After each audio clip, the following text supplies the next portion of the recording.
Go Figure TV. Revolutionary salute. Revolutionary salute. Like, share, subscribe. Welcome to the House of Revolution. I'm your humble host, the Yao Ming of Revolution, and I got a World War III alert. We got a World War III alert, but first, be sure to wipe your feet. That means hit the like button, like, share, subscribe. Let everybody know Core Figures Live. Putin is on a war path. Playtime is over. NATO, what is they going to do? They still tested them, but they're not going to pass the test. Let's get right into this information. There's a lot going on. Geopolitical information is what we must get into because World War III could be at your doorstep at any moment because the humiliation is great. And I'm getting information that NATO and U.S. military personnel are being killed in Ukraine.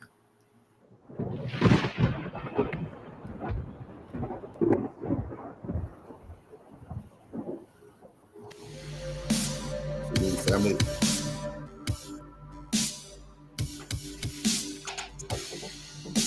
The news don't want to cover this.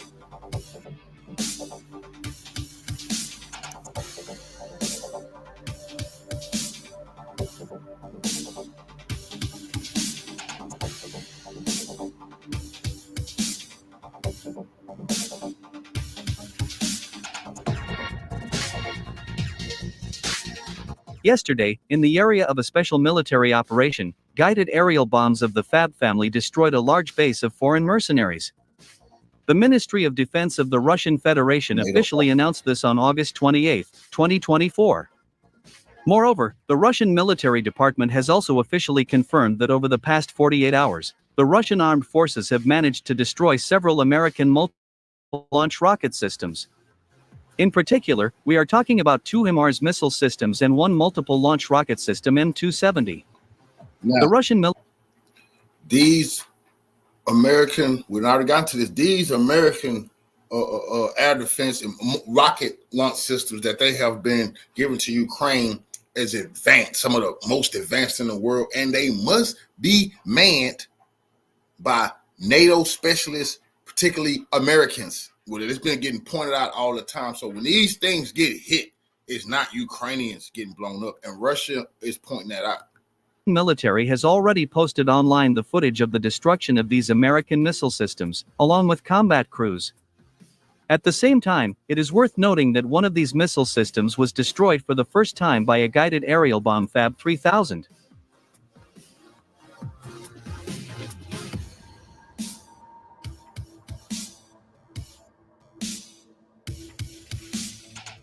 The footage clearly shows how the guided aerial bomb Fab 3000 hits a hangar in the Sumy region, as a result of which the HIMARS missile system, 6 rocket ammunition sets, a transport loading vehicle, an escort vehicle, and a combat crew were destroyed.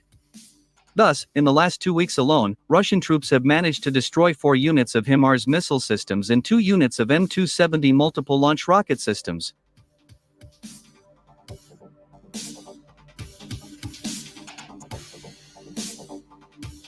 The fact that the Russian guided aerial bomb destroyed the multiple launch rocket system HIMARS for the first time indicates that the Ukrainian High Military Command and its NATO military advisors are forced to deploy these missile systems near the Russian border, due to the deteriorating situation of the Ukrainian army in the Kursk region. By the way, in addition to the Kursk region, the situation of the Ukrainian army is also rapidly deteriorating in the Pokrovsk direction of the front.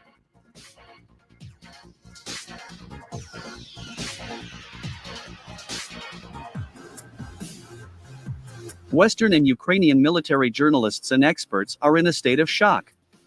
The fact is that the map of combat operations in Pokrovsk direction of the front changes almost every 2-3 hours. Russian troops take control of several settlements and even large cities almost every day.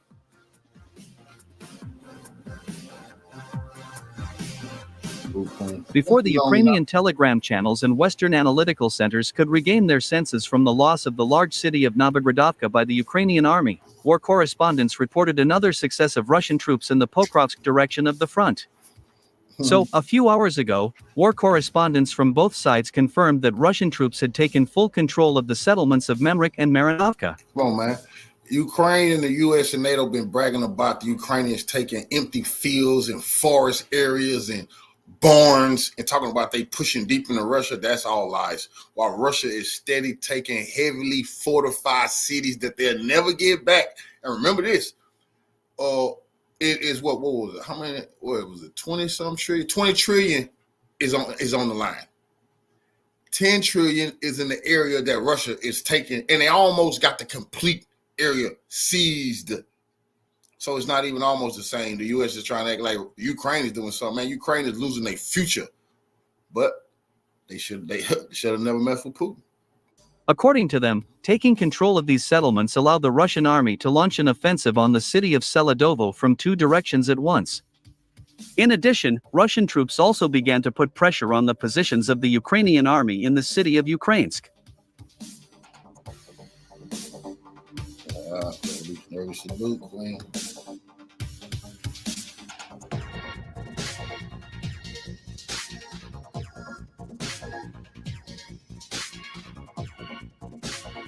And you know what's so crazy? As of August 29th, it's going to be millions of Ukrainian migrants in America after Ukraine fall. Remember I told y'all that. Why? 24, Russian troops came close to the eastern outskirts of the city of Seladovo.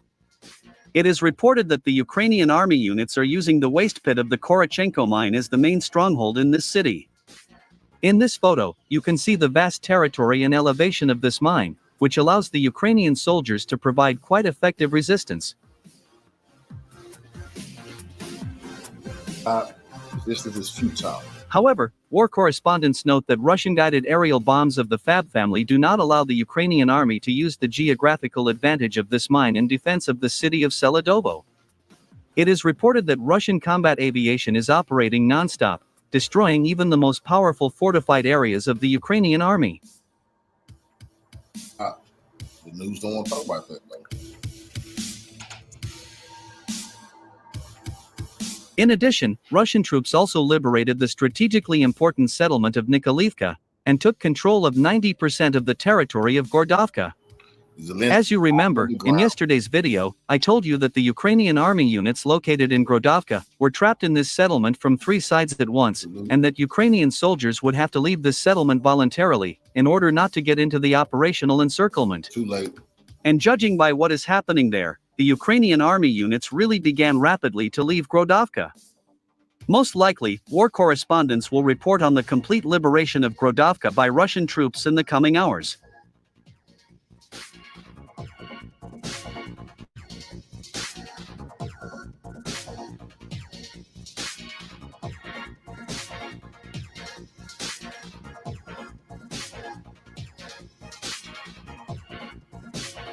As of August 29, 2024, Russian troops have also achieved significant success in Volodar direction of the front. In particular, it became known about the liberation by Russian troops of the strategically important settlement of Konstantinovka. According to war correspondents, Russian soldiers raised the Russian flag in the western part of this settlement on August 27, 2024, at 5 p.m. Moscow time.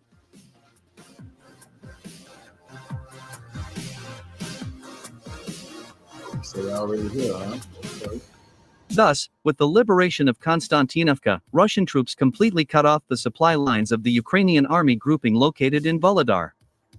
Now, the Ukrainian High Military Command is unable to use the Mariinka-Volodar highway to supply its units in this city. Now, the only option that the Ukrainian command can use to supply its grouping in Volodar is vast fields and dirt roads. However, this option poses a great threat to Ukrainian soldiers, since these fields and dirt roads are densely mined by both the Ukrainian army and Russian troops.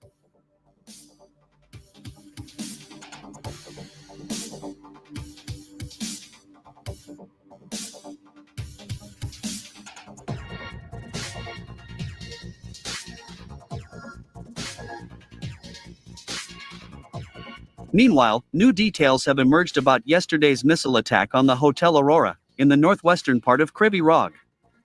So, today, representatives of Russian intelligence officially stated that as a result of the missile attack on the Hotel Aurora, not only dozens of military instructors from Britain, Canada, and Poland, as well as... We knew that was NATO in this hotel. a couple of days. They played. I played the British news for y'all, and remember the British news station told us UK British soldier who was now security for Reuters news station that he had got killed. I told you that's all lie.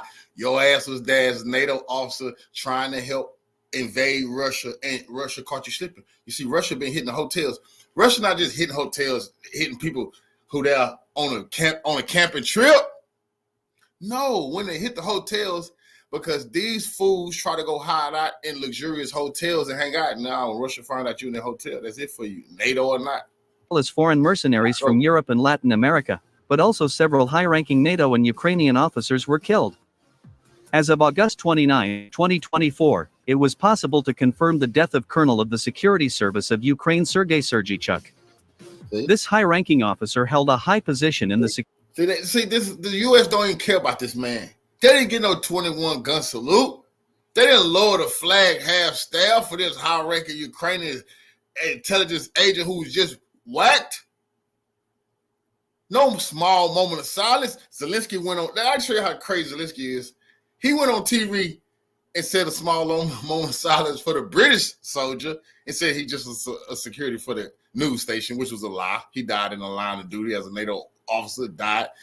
But they don't want you to know. See, they shameful about their leaders getting whacked. This man here no longer with us.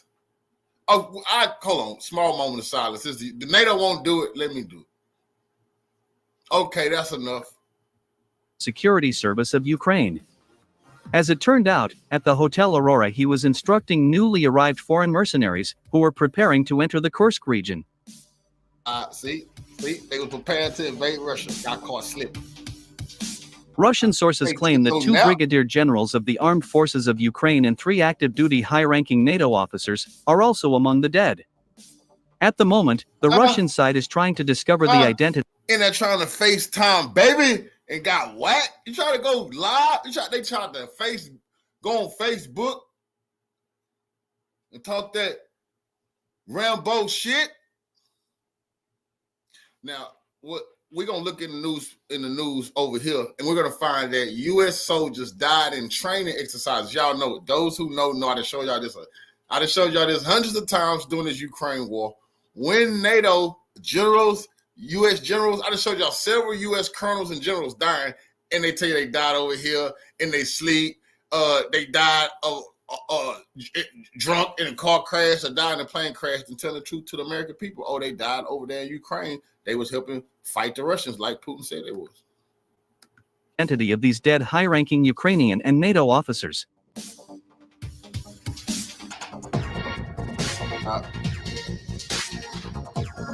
All right, so I had to just start the live off and letting y'all know that some high-ranking individuals, man, they no longer with us, man. You know, they decided to invade Russia. That's why Zelensky underground. You instead of using that green screen when he go on TV, nigga. Everybody know you ain't in your office, man. Stop it. Putin know you using that green screen, boy.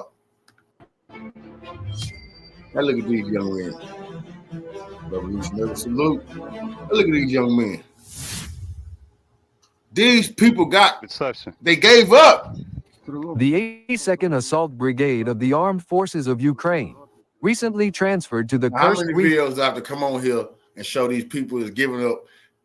Why is the fake news not showing us this? These people giving up. They either giving up or they getting whacked. That's serious business. From Donbass hoped to storm the settlement of Malaya Loknia, which is still in the gray zone. Ain't playing right now. But Russian military correspondents shared footage on August 27, 2024, showing what the assault group was aiming for here while hoping to record a victory video. Instead, they themselves handed over the baton to Russian soldiers from the 9th Motorized Rifle Regiment of the 92nd Assault Brigade. Ukrainian forces continue to transfer reserves in an attempt to seize the designated bridgehead in the settlement, but have suffered serious losses, and more of them were taken prisoner, with a little red armband style. Come on, man. Come on, man. Boy, got red tape wrapped around their head, man. Bro, people, man, that boy, they don't know if they're gonna be here tomorrow. They done got caught trying to invade Russia. And then the U.S. steady going on TV talking shit. What? This will be American troops if you go toe-to-toe with the Russians? This is going to be all over the news. Now, we see, that's how, they try to own these news stations so you don't get to see this. This is crazy. But this is what's really going on in the war.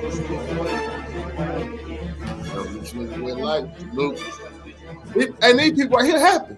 I guarantee these dudes happy. They're like, oh, God, thank you. They ain't got to worry about fight no more. They can give up, tell Putin everything he know about everything they're finna do. And majority of them refuse to get swapped out. A lot of them say, hell no, don't send me back. No, don't trade me back in the prisoner swap. They don't want to go back. Like, shit, I divorced my wife. I love you, son. Because if you go back, they'll send your ass back to war. So they're like, hell no, the only way I can live is not go back.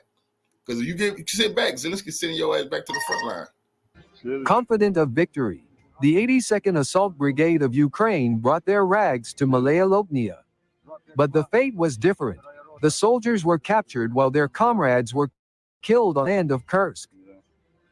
The footage now shows the 92nd Assault Brigade of Russia taking the flag as a trophy due to making a mistake trying to attack. You being the lucky one, you shouldn't have duct tape wrapped around your motherfucking head, tied up, and you lucky. Everybody else came with you, they dead. Russian positions. Finally, after the prisoners of war made the right choice, they were all interrogated directly and told the same questions over and over again. They were very angry, complaining that the commanders who sent them to Kursk had been living comfortably in Ukraine while their comrades were killed. 15 people have died, man. I tell y'all, you're on suicide mission. You're talking about invading Russia, man. Who you figure? You better than Hitler, right? It is worth noting, on August 6th, Ukraine, with the help of NATO US, attacked the Russian region of Kursk and now claimed the occupation of about 1,200 square kilometers. Right, man. The Russians will go down there some military geniuses. They making fools out of NATO, man. They showing it. Yeah, come on in. They left the front door wide open. Come on in. Yes, these large fields and wooded area and barns and houses, nobody in. Come on in and claim you seized it. Come on. Keep coming. Come on, that's called a meat grinder, man. They killing everything moving. And then the U.S. See, they not even keep talking about Ukraine. It's humiliating Putin. They don't believe that no more, nigga. They know the joke is on them. And Putin is a jitsu master. That is sensu. Make them think you weak when you really strong. However, thousands of Ukrainian soldiers have been taken prisoner by Russia. According to the latest reports, Russia has transferred more than 30,000 soldiers and a large number of weapons and artillery from other reserves here. These fools. Its task is to provide them with everything they need, Russian Defense Minister Andrei Belousov said at the Coordination Council meeting on military security issues today on August 28th. Come on, man. Y'all know about the missile. It rained for 2 days in Ukraine. I'm not talking about water. It rained bullets and missiles and drones for 2 days. Zelensky ain't been up above ground in 2 days. Damn groundhog, Zelensky. Come up above ground so we can know if we have 6 more weeks of winter or whatever that shit is all about. They was hitting everything. The lights are still out. Man, people got candles right now, man. The electricity don't work. They even back in the Stone Ages. They got to rub flint together to make a fire. This is what Zelensky done did to these people. How does all that winning feel?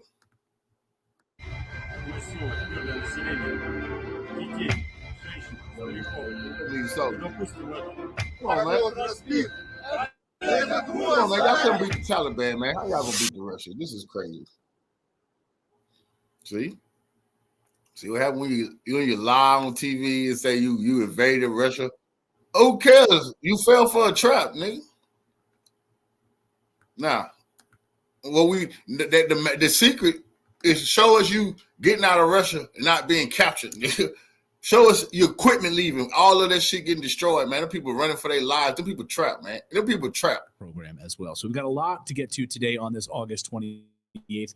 Hope all of you are doing well. We're streaming live on YouTube, streaming live on Rumble, streaming live on X. So thank you guys so much for subscribing to us. It is August 28th. Yep. It also happens to be my wife's birthday. Happy birthday. Oh, I have a graphic. From the redacted team, there's David. There's out of these other countries' business. My guest is Michael Scheuer, 22 years at the CIA. And Michael and I go back many, many years when I had a chance to interview him many, many times when I worked at Fox News. Great to see you. And thank you for the work that you're doing. I mean, this is a rare commodity for you to have worked in the federal government and been speaking out against us sticking our nose where it doesn't belong. Welcome back to the show, Michael. Great to see you. Thank you, sir. A pleasure to be back. I'm grateful for you for the invitation. So how did you come to, first of all, we'll get into the American piece of this in a second, because you just wrote a blog post about, Americans being killed in these war zones that we're not hearing about on any newspaper or any nightly broadcast in the United States. It's being kept from us. I want to get to that in a second. But how did, first of all, working 22 years at the CIA, did you come to this way of thinking this can't be a popular position? I mean, I think the point of the CIA is to be involved in other countries. And here you are saying we need to keep our nose out of this. I spent, for my sins, most of my career working on Afghanistan or terrorism. And I saw what intervention could do for the Russians. We really didn't win the war in Afghanistan. We just armed the people who beat the Red Army to dust, really. In the 1980s. In the 1980s. And I have always been of the opinion, since I was at university, part of my dissertation was on this issue, that America does not have good diplomacy. It is not cognizant of the world. We don't know how other people's work. And since the end of World War II, our foreign policy consists of providing bribery to foreign countries and being arrogant. And so we never win. We haven't won a war since 1945.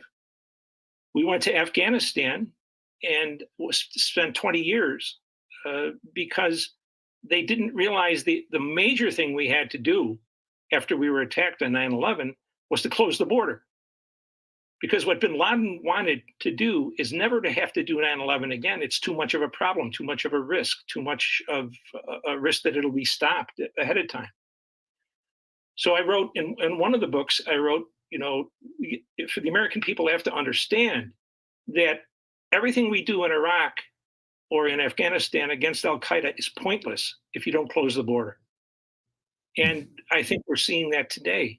I've always had a certain sympathy. And you mean because, well, we say this on the show quite a bit, the massive destabilization of these other countries. The United States goes in, destabilizes Iraq, Yemen, Somalia, Sudan, you name it, Honduras, Nicaragua, whatever it is. And then, of course, our borders are wide open and those individuals then flood into the United States. Is that why you're saying that? Well, that's part of it, yes, sir. But I'm saying that only an idiot would believe, with an open southern border, that we're not getting significant numbers of al-Qaeda and ISIS people into this country, along with the Iranian intelligence service, the Chinese, the Russians, anyone else who is an enemy of ours, or we've designated as an enemy of ours. So what we're doing is just allowing enemy forces into the country. I think the biggest noise has been made about the Chinese, but we put ourselves right in the soup. We're going to be fighting a war here at home, I believe, certainly against the Islamists, because we've cut our last tie with the Islamists with what we've done with Israel. So it's a very difficult situation, and it doesn't take a lot of brains. I'm not a giant smart guy, but I'm certainly I have a little common sense. And if you open your border, if you don't have a border, you don't have a country, as they say. And I think that's exactly right. We don't know who's here. We don't know how many guns they have. We know the Chinese are shipping guns in through Mexico, over on the Pacific side of our country. So what are we doing? It's like not having a government. We've documented on this show, of course, the military age men the Chinese military-age men, the Venezuelan military-age men, the gangs that are currently in Aurora, Colorado, and other spots that have taken over apartment complexes. We've seen what's happening with MS-13 and other gangs. We've certainly been covering what's happening with Al-Qaeda and ISIS. Do you believe there's a large army now in the United States that's preparing something? I wouldn't doubt it a bit. In fact, I think unless we assume the Chinese, the Iranians, and the rest are stupid people, they're here. You know, America has had through God's gift, two mighty allies called the Atlantic and the Pacific. And people say now these days, well, those two oceans don't matter because of nuclear weapons and missiles and things. But the point is, the most secure point we've ever had was when we had mutually assured destruction with the Russians.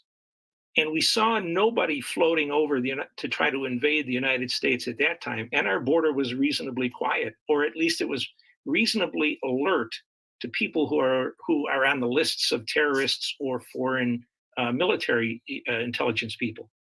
So, you know, Al-Qaeda knew, Osama knew he couldn't float guys across the ocean with an AK bottle of water on a pontoon. It's never going to work. What do you need? You need an open border.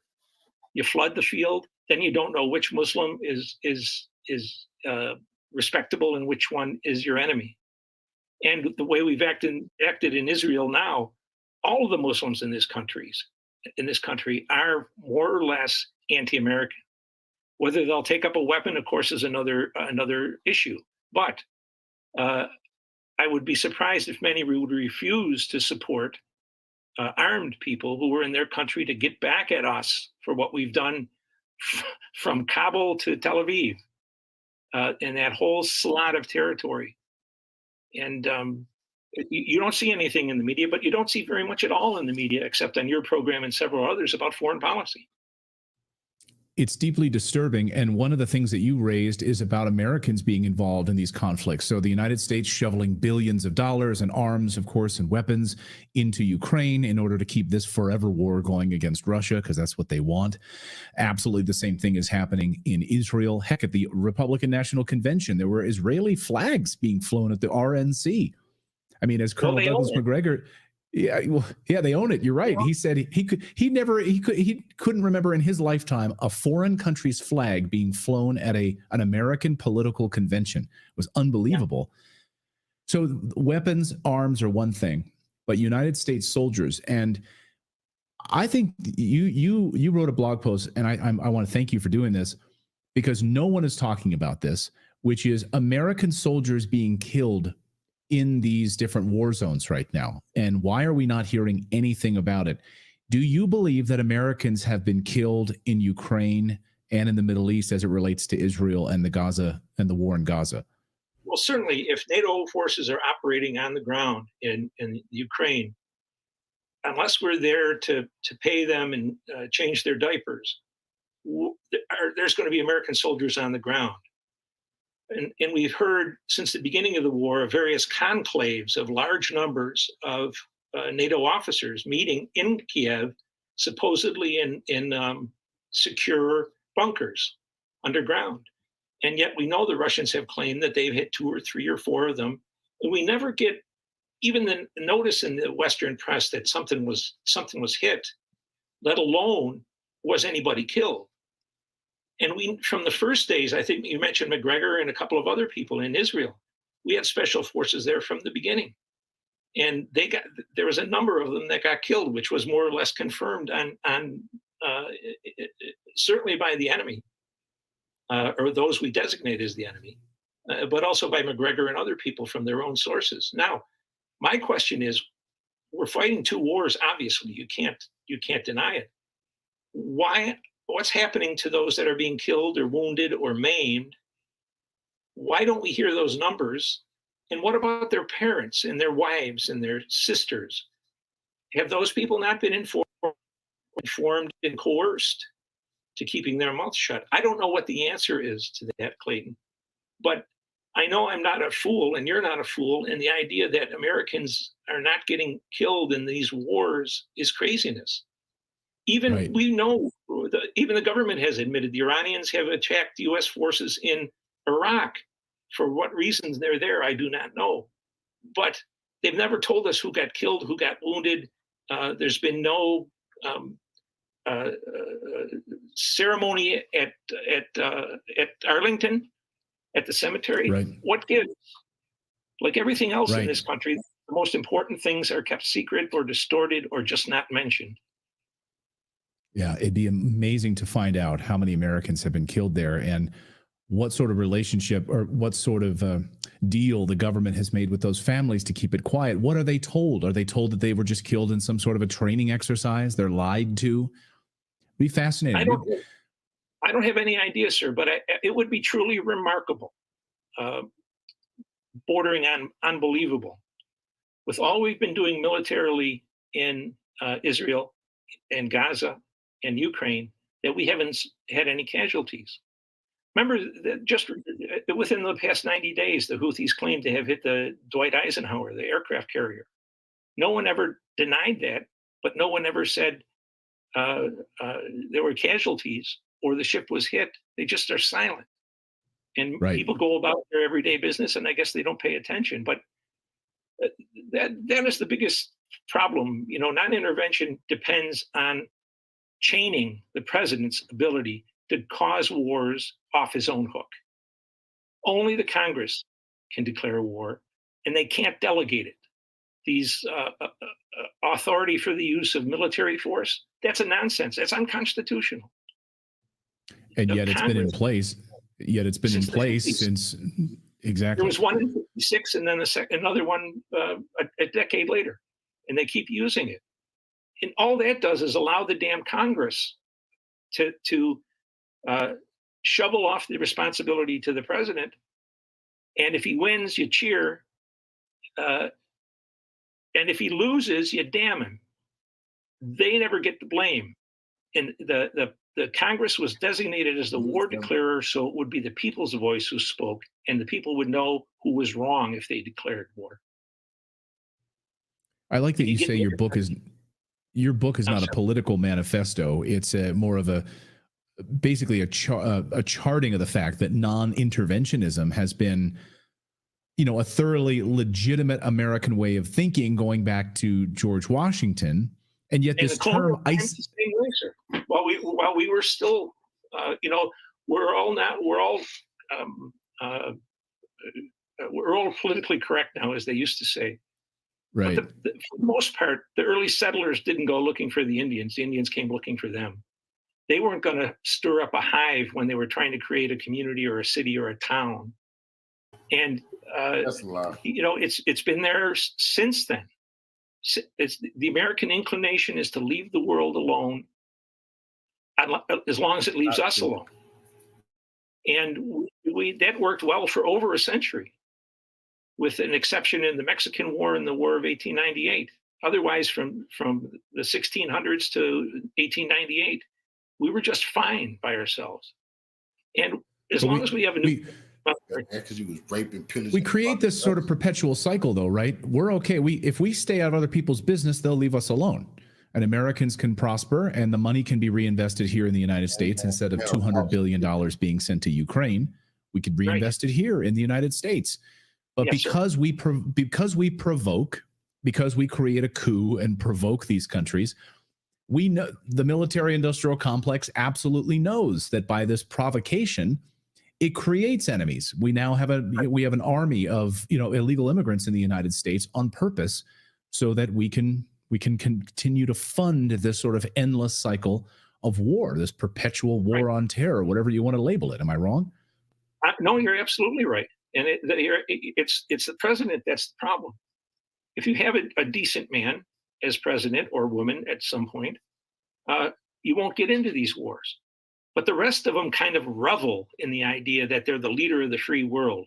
And so if they're the leader of the free world, they have to prove it.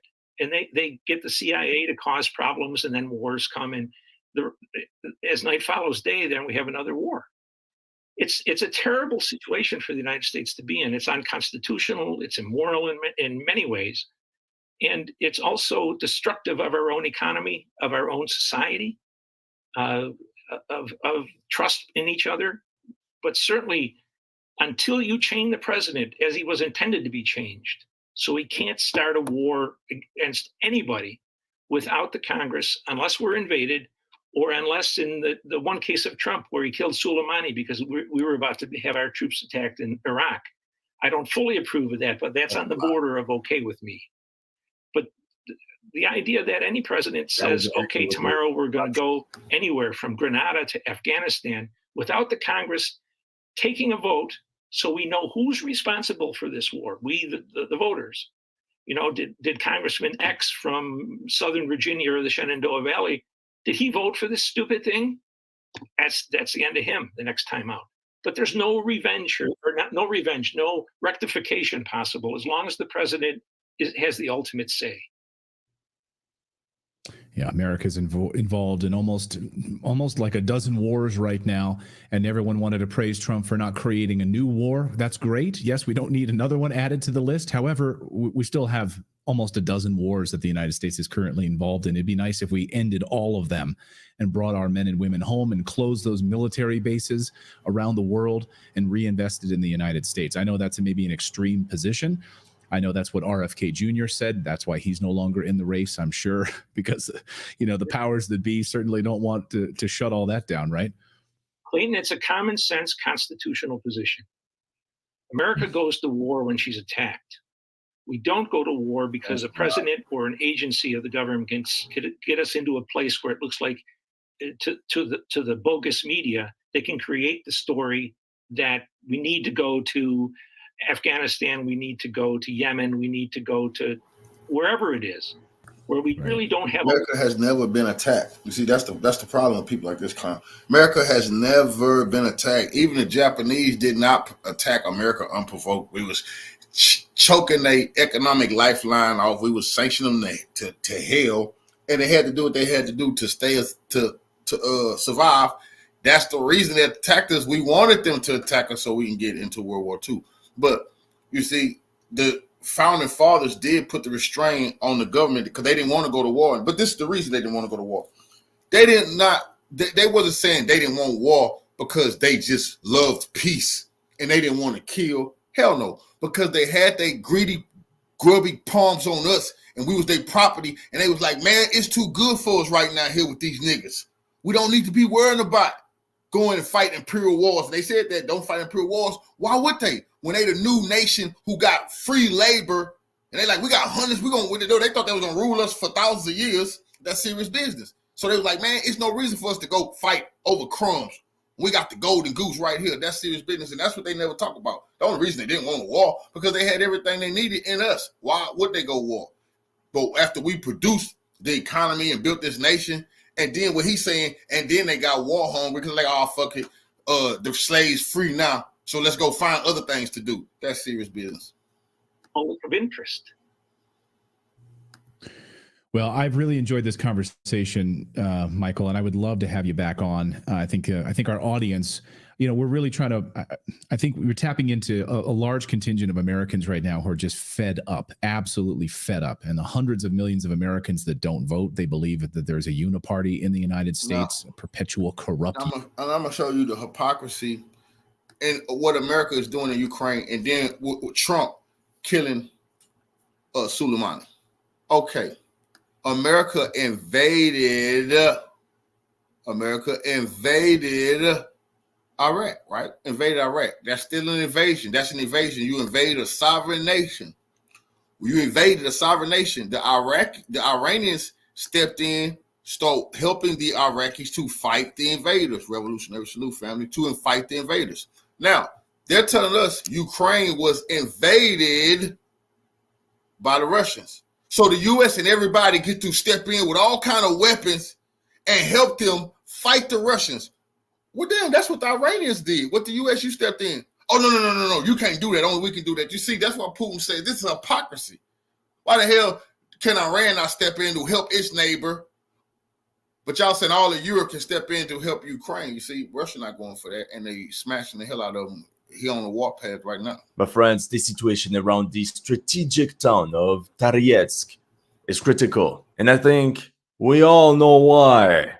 The Russians are coming. The Russians are coming. So today we'll go through a step-by-step analysis regarding both the tactical and operational side of things of the Battle of Toretsk. As we speak, Russian assault detachments are already storming the Ukrainian stronghold of Toretsk. Here, the New York Times wrote, "Long battle for a ruined city takes a desperate turn.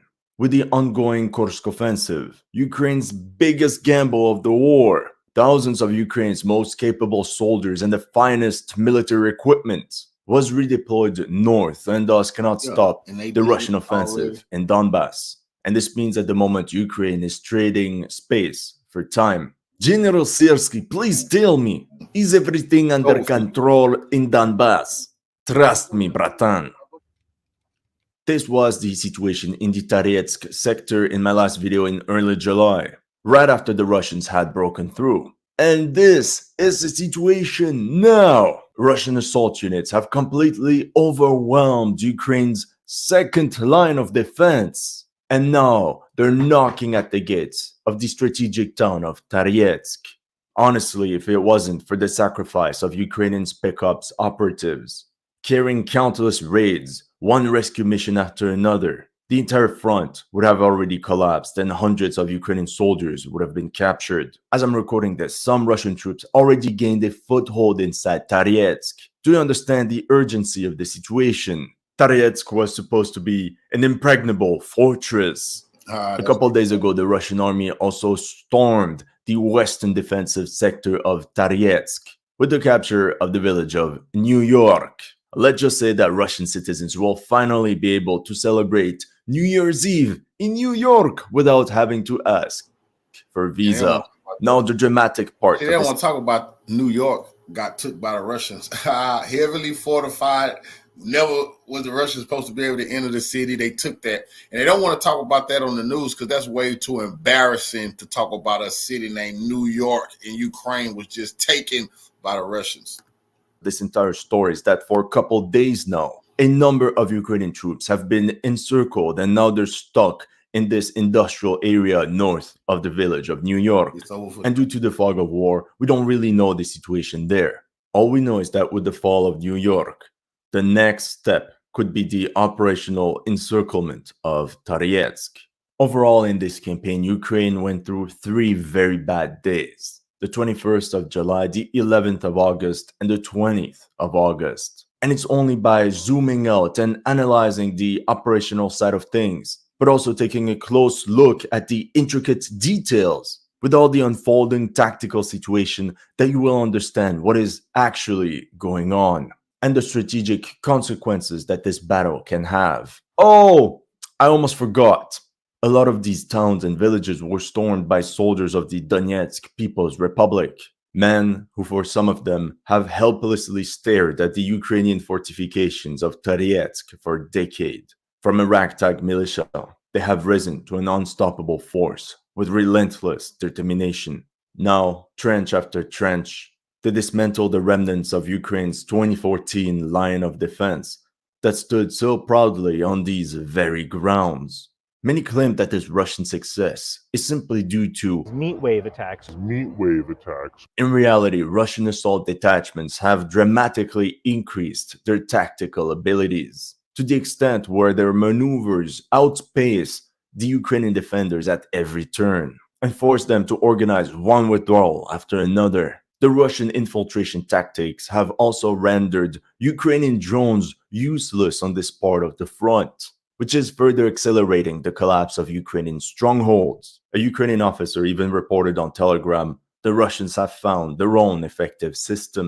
And he's not even the only one saying that. This Ukrainian soldier currently fighting in Toretsk recorded the video saying the Russians have implemented new strategies, namely the firewall. First, everything is completely destroyed with the help of artillery and aviation. Then numerous groups of infantry enter. And these simple tactics are extremely efficient due to Ukraine's severe shortage of manpower. with this urban battle of attrition grinding down some of Ukraine's finest forces. Everyone in Ukraine just hopes that General Syrskyi knows what he's doing. Welcome to History Legends, and here are the latest news of the Russo-Ukrainian War. If you're new to this channel, make sure to like and subscribe. As you know, some of my Ukraine videos have been targeted with limited or no ads. So make sure to check out my Patreon or PayPal to keep the show running. Thank you to everyone that has already helped, and welcome to the headquarters. Currently, the Ukrainian front in Donbass is held by this triangle formed by the agglomerations of Pokrovsk, Toretsk, and Chasiv Yar. In the middle lies the city of Kostiantynivka, whose large urban area and strategic central position acts as an ideal logistics hub from where supplies and reinforcements can be quickly dispatched left and right across the front. As you can imagine, if Toretsk falls, the next target will be Kostiantynivka. But to understand everything that's going on right now, we have to go back to early July. By the 7th of July, the Russians had accomplished an impressive breakthrough of 3.5 kilometers northwards, where they captured the village of Yurivka just outside the infamous New York. If we look at it on a 3D map, just as always, Russian riflemen units managed to infiltrate these tree lines bordering this road, from where they can advance almost undetected from enemy drones, while other units flanked the remaining Ukrainian positions inside Yurivka. So that was the situation on the western end of the battlefield. Meanwhile, on the eastern side, we're looking at the battle for the outskirts of Toretsk. This time, Russian assault detachments also accomplished an impressive breakthrough, but this time using a tunnel which bypassed Ukraine's entire line of bunkers and fortifications. Here's a picture from inside this infamous tunnel. But more interestingly, we have a video. We see that the tunnel is 90 centimeters wide, so enough for a soldier with all his gear to pass through, and the estimated height is 180 centimeters. As we can see, this Russian military correspondent Sereda moving a bit bent over. We also know some of the units involved in this deep piping operation, namely the DPR's Birkut's Brigade, the 101st Mortar Rifle Regiment, the 109th Infantry Regiment of the DPR, and veterans of the PMC Wagner. In front of them, a patchwork of mobilized personnel, various territorial defense units, undermanned rifle platoons, whose only hope lied in the hands of detachments of elite special operations units, constantly emerging out of nowhere in an attempt to turn the tide. As of the 7th of July, we witnessed positional fighting as Russian forces were in the process of taking Pivnichne into a pincer. These attacks were often supported by devastating artillery strikes by Saltsepyok flamethrowers. Due to the lack of prepared defensive positions further at the rear, it became very difficult for Ukrainian troops to hold the ground. And we're not even talking about any counterattacks. This means the Russian army in the sector had the complete initiative, with an estimated 80% ball possession. In this Ukrainian drone footage, we see how they targeted a number of Russian units. But pay attention to this last one. Using its geolocation, this means Russian forces started swarming into these forested areas, from where they can further infiltrate right into the urban area of Pivnichne. If you're the Ukrainian commander in charge of this part of the front, how would you even deploy your limited amount of riflemen squads? If you're an active duty or former infantry officer, let me know in the comments section what you would have done. In response, just like we've seen since the Battle of Avdiivka, the Ukraine command only ordered armored vehicles forward for hit-and-run fire missions, just like you can see on the screen with this BTR. It's either that or entire infantry units simply get eroded. For some time, it seemed as if the front stabilized in Pivnichne. Ukrainian units fought tooth and nail to push back the Russian spearheads in brutal house-to-house fighting. The real problem for Ukraine was the deteriorating situation south of New York. Between the 7th and the 13th of July, Russian forces greatly expanded their area of control, namely by clearing all the positions on the west side of the road, thus preventing any Ukrainian counterattacks, all the while getting a foothold inside New York and pinning down numerous Ukrainian forces. At this point, we can expect the Russians to enter New York and clear Ukrainian positions eastwards and westwards. Back to Pivnichne, the Russian forces faced very stiff resistance. For days, they tried to break through the sector made of dozens of high-rise buildings closely packed onto one another. In such an urban maze, every corner could be the end. I mean, if you remember the Pripyat map of modern warfare, you know how this terrain greatly favors the defender. We also know the sector was held by an elite Ukrainian formation, the Elite Assault Brigade of the National Police. As a reminder, after forming this one brigade, the National Police of Ukraine is now forming an additional 24 rifle battalions, meaning the rumors from last year stating how Ukraine wants to incorporate 20,000 police officers into the armed forces, well, it was true.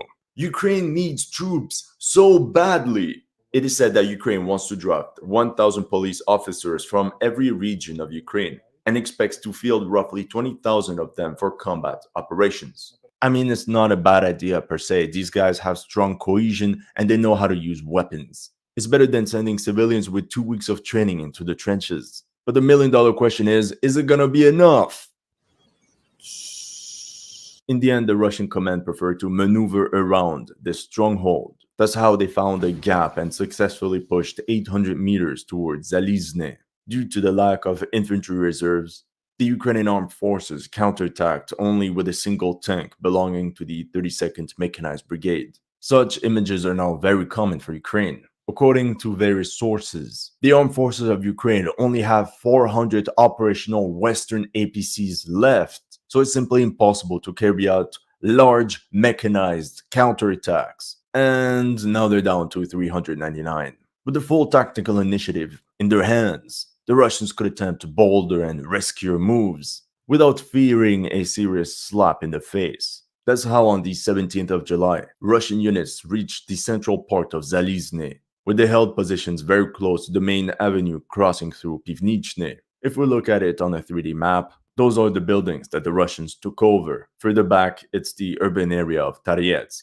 In between, only a bunch of mines, terikons, the waste heaps, and large forested areas. Ukrainian war correspondent Anna Kalyuzhna mentioned some drama after the commander of the 24th Mechanized Brigade was relieved of command. Here it says the deputy commander of the 206th Battalion is mad because any commander who brings up real problems or questions the authority is immediately replaced. Allegedly, the brigade commanders of the 14th, 43rd, 65th, 68th, and 79th brigades were relieved of command as well. We saw the same thing happen with the commander of the 80th Air Assault Brigade right before the offensive on Kursk. On the 19th of July, some Russian units tried to push towards Druzhba and flank Toretsk from the east, but the assault failed and no major territorial gains could be reported. What I conclude from this is how a majority of Ukrainian forces were deployed here to protect the main road leading straight into Toretsk.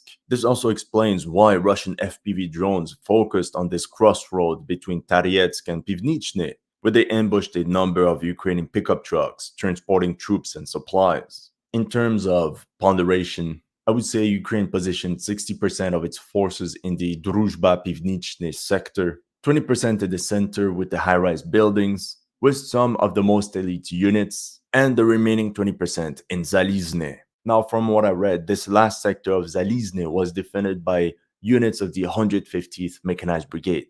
It's one of Ukraine's new units composed mostly of mobilized personnel. If you look on their Facebook page, you can see that many of these new recruits are between 40 and 60 years old. Here you can see Vasil, a plumber, father of two, and now a machine gunner for 3 months. As you can see in this promotional video, they did get a number of armored vehicles. I also see that they got a lot of hands-on training, like trench clearing and so on. However, it seems to me that the bulk of the armored vehicles and the best trained elements of this 150th Mechanized Brigade were redeployed to Kursk Oblast. I'm pretty sure the question the Ukrainian headquarters had regarding this situation was whether or not having the entire 150th Mechanized Brigade in this sector would change anything to the battle of attrition. It's very possible that this 150th Mechanized Brigade would have been grinded down the same way, but it would just have taken a couple more weeks for the Russians. Meanwhile, further west in New York, we could witness a lot of back and forth with areas of control constantly changing hands, like the garage cooperative in the Petrovskaya Gara sector and the machine building plant. For example, we have video evidence of a Ukrainian counterattack in the sector. The operation was carried out at night by a unit of the elite 425th Assault Battalion Skala. We see an M2A2 Bradley disembarking a fire team. The Ukrainian stormtroopers, equipped with night vision devices and thermal imagers, progressed quickly, guided by drones and under the fire support of the Bradley. That's how they mopped up part of the street and captured 10 Russian soldiers of the 1st Battalion of the 57th Brigade. Now we only have footage of this one fire team, but I think the actual counterattack consisted of multiple fire teams attacking from different directions. What's interesting here is also the vehicle they used in this operation. This means the Ukraine command decided to spread out the M2A2 Bradleys from the 47th Mechanized Brigade throughout numerous units. I could very well see Ukrainian assault units demanding the use of such IFVs and this firepower to carry out counterattacks. That's when the Russian command was like, "Blyat, enough!" So they launched these berserk armored vehicle charges into enemy territory. Like here, where one of them gets conveniently destroyed near the cemetery. Eventually, by the 21st of July, the Ukrainian defenders were overwhelmed and had to evacuate this entire area. That same day, Russian forces also captured this 700-meter-long tree line and greatly expanded their area of control. Now let's zoom out so we can see all the territorial changes that occurred between the 20th and the 21st of July. As you can see, it was a bad day for Ukraine, with the fall of the southern part of New York, all of Pivdene, and most of Zalizne, all of a sudden putting at risk the Ukrainians in this sector of encirclement. From there, the Russian HQ had two options. Option 1, focus on eliminating the salient in order to prevent any uncomfortable enemy penetrations and counterattacks. Option 2, simply keep pushing forward and leave these guys behind. What option do you think they picked? Total air supremacy allowed Russian aviation to destroy any enemy point of resistance across the map. With their glide bombs, they could destroy any building just like that. Here we see the aftermath of an airstrike with a Kh-38ML missile on a bridge that was used to supply Ukrainian forces deployed in the Toretsk region. However, these close air support missions also come at a risk. Here, Ukrainians equipped with manpads shot down a Su-25 attack aircraft near New York. Here's another angle. We see how low both of these aircraft were flying in order to avoid being detected by enemy air defense. People on Telegram commentated that it's been a very long time since such a thing happened on the front. On the 23rd of July, the Kyiv Independent reported, "Eye of the Storm, a day in the life of Ukrainian infantry on the zero line near Toretsk." The journalist spent time with Zerkul, a 39-year-old conscript, and other soldiers of the 28th Mechanized Brigade. One name constantly comes up in all their stories, Netailove. It's a small village southwest of Avdiivka that I mentioned numerous times in my reports. They said how in the spring of this year, their company was separated from the rest of its battalion. Now listen closely, here it says something interesting. The decision made by higher-ranking Ukrainian commanders, who the soldiers here mockingly call geniuses, was emblematic of a systematic tendency to split brigades apart and micromanage down to the company level that has recently become a subject of common complaint from soldiers and analysts alike. In Netailove, Tsirko's company suffered heavy losses, 4 KA and a dozen wounded. It was a lot for a platoon like his that was already suffering from a shortage of riflemen. Dinya was one of the guys that made it out of Netailove. He has a 19-year-old son. Sadly, he says, "We don't really talk. It would be nice if we could talk more often. I will just do what I can so that he doesn't end up here himself." At last, the company commander said the following about his men. "You can see that they're a bit tired, physically, mentally, but what can you do? We can't just retreat." Already by the 24th of July, according to multiple Russian drone strikes, it seems Russian forces had more or less evicted the Ukrainians from this forested area bordering Pivnichne. I mean, it's obvious, if the Ukrainians don't have enough rifle squads, it's impossible to hold the forest. From a tactical perspective, the problem was that once this objective was achieved, it would be nearly impossible for Ukraine to stem the flow of reinforcements pouring into the urban area.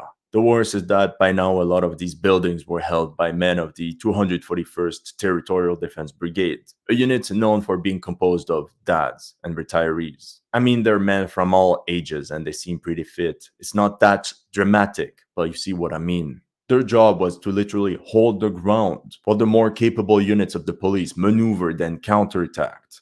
In the end, it's not a surprise that by the 29th of July, the Ukrainians abandoned most of their combat positions south of this main avenue called Ulica Centralna. Meanwhile, Russian assault detachments will most likely storm Pivnichne from the east via Druzhba, but also from this direction on the left flank against this set of high-rise buildings. Since this area has been heavily shelled by Russian TOS flamethrowers, it's possible that the Russian army will also attack in the center using the cover of this forested area. This will most likely force the Ukrainian army to withdraw from Pivnichne and concentrate on this secondary line of defense along the road crossing over the settlement, which the Russians could try to overwhelm and flank from the east. In the end, the Ukrainian Genius Bar managed to pull off this retrograde maneuver while being covered by Spec Ops units. Their mission was really to slow down enemy forces and link up with stranded units that had been cut off. Generally speaking, for the Ukraine war, if there's an announcement of unexpected reinforcements, it's a bad omen, especially if they're considered elite. The rapid advance of the Russian army even caused this mortar team to be like, GG well played, time to get out. There's another reason that could explain the latest Russian tactical successes. You remember how last year Ukraine decided to compensate its lack of artillery with drones. At first, this strategy seemed very successful, as it was low cost, high reward. But with time, this advantage seems to have faded away. Apparently, in this article by Bild, we learned that the share of successful operations of attack drones is now about 10%. A year ago, it was 40%. One Ukrainian soldier also explained how the Russian armed forces are becoming better and better at using jammers that create radio interference. This makes it increasingly difficult to operate kamikaze drones, because before striking enemy units, you have to look for gaps in the Russian radio frequency suppression system. This means that fewer and fewer drones reach their targets. Between the 25th and 30th of July, the front didn't change much around New York. Russian artillery tirelessly pummeled Ukrainian positions, hoping to break this deadlock once and for all under a storm of steel. Eventually, Russian assault teams made some progress inside New York as well as along the tree lines in the south. Meanwhile, on the east side near Toretsk, the Ukrainian geniuses didn't even have time to consolidate a new line of defense along the Ulica Centralna that their drone operators went into full alert. That's right, Russian infantry units had already pushed beyond the avenue and were now infiltrating the sector between this forested area and the Artema mine waste heap. No spoilers, but I think this is at this moment that, in my opinion, the Ukraine command already prepared for the eventuality of the fall of Toretsk. More on that at the end of the video. We start the month of August with renewed interventions by Ukrainian special forces in an attempt to put down the fire around Toretsk. A Ukrainian officer of the 53rd Mechanized Brigade explained the tactical situation. Essentially, instead of bringing troops forward using big, bulky armored vehicles, the Russians are pushing continuously with small assault groups composed of up to 7 infantrymen. That's how they clear one building after another. For example, here you can see a fire team of 4 to 5 Russian riflemen infiltrating the entire urban area, creeping their way forward from one house to another. This time, it's an even smaller unit, 3 men.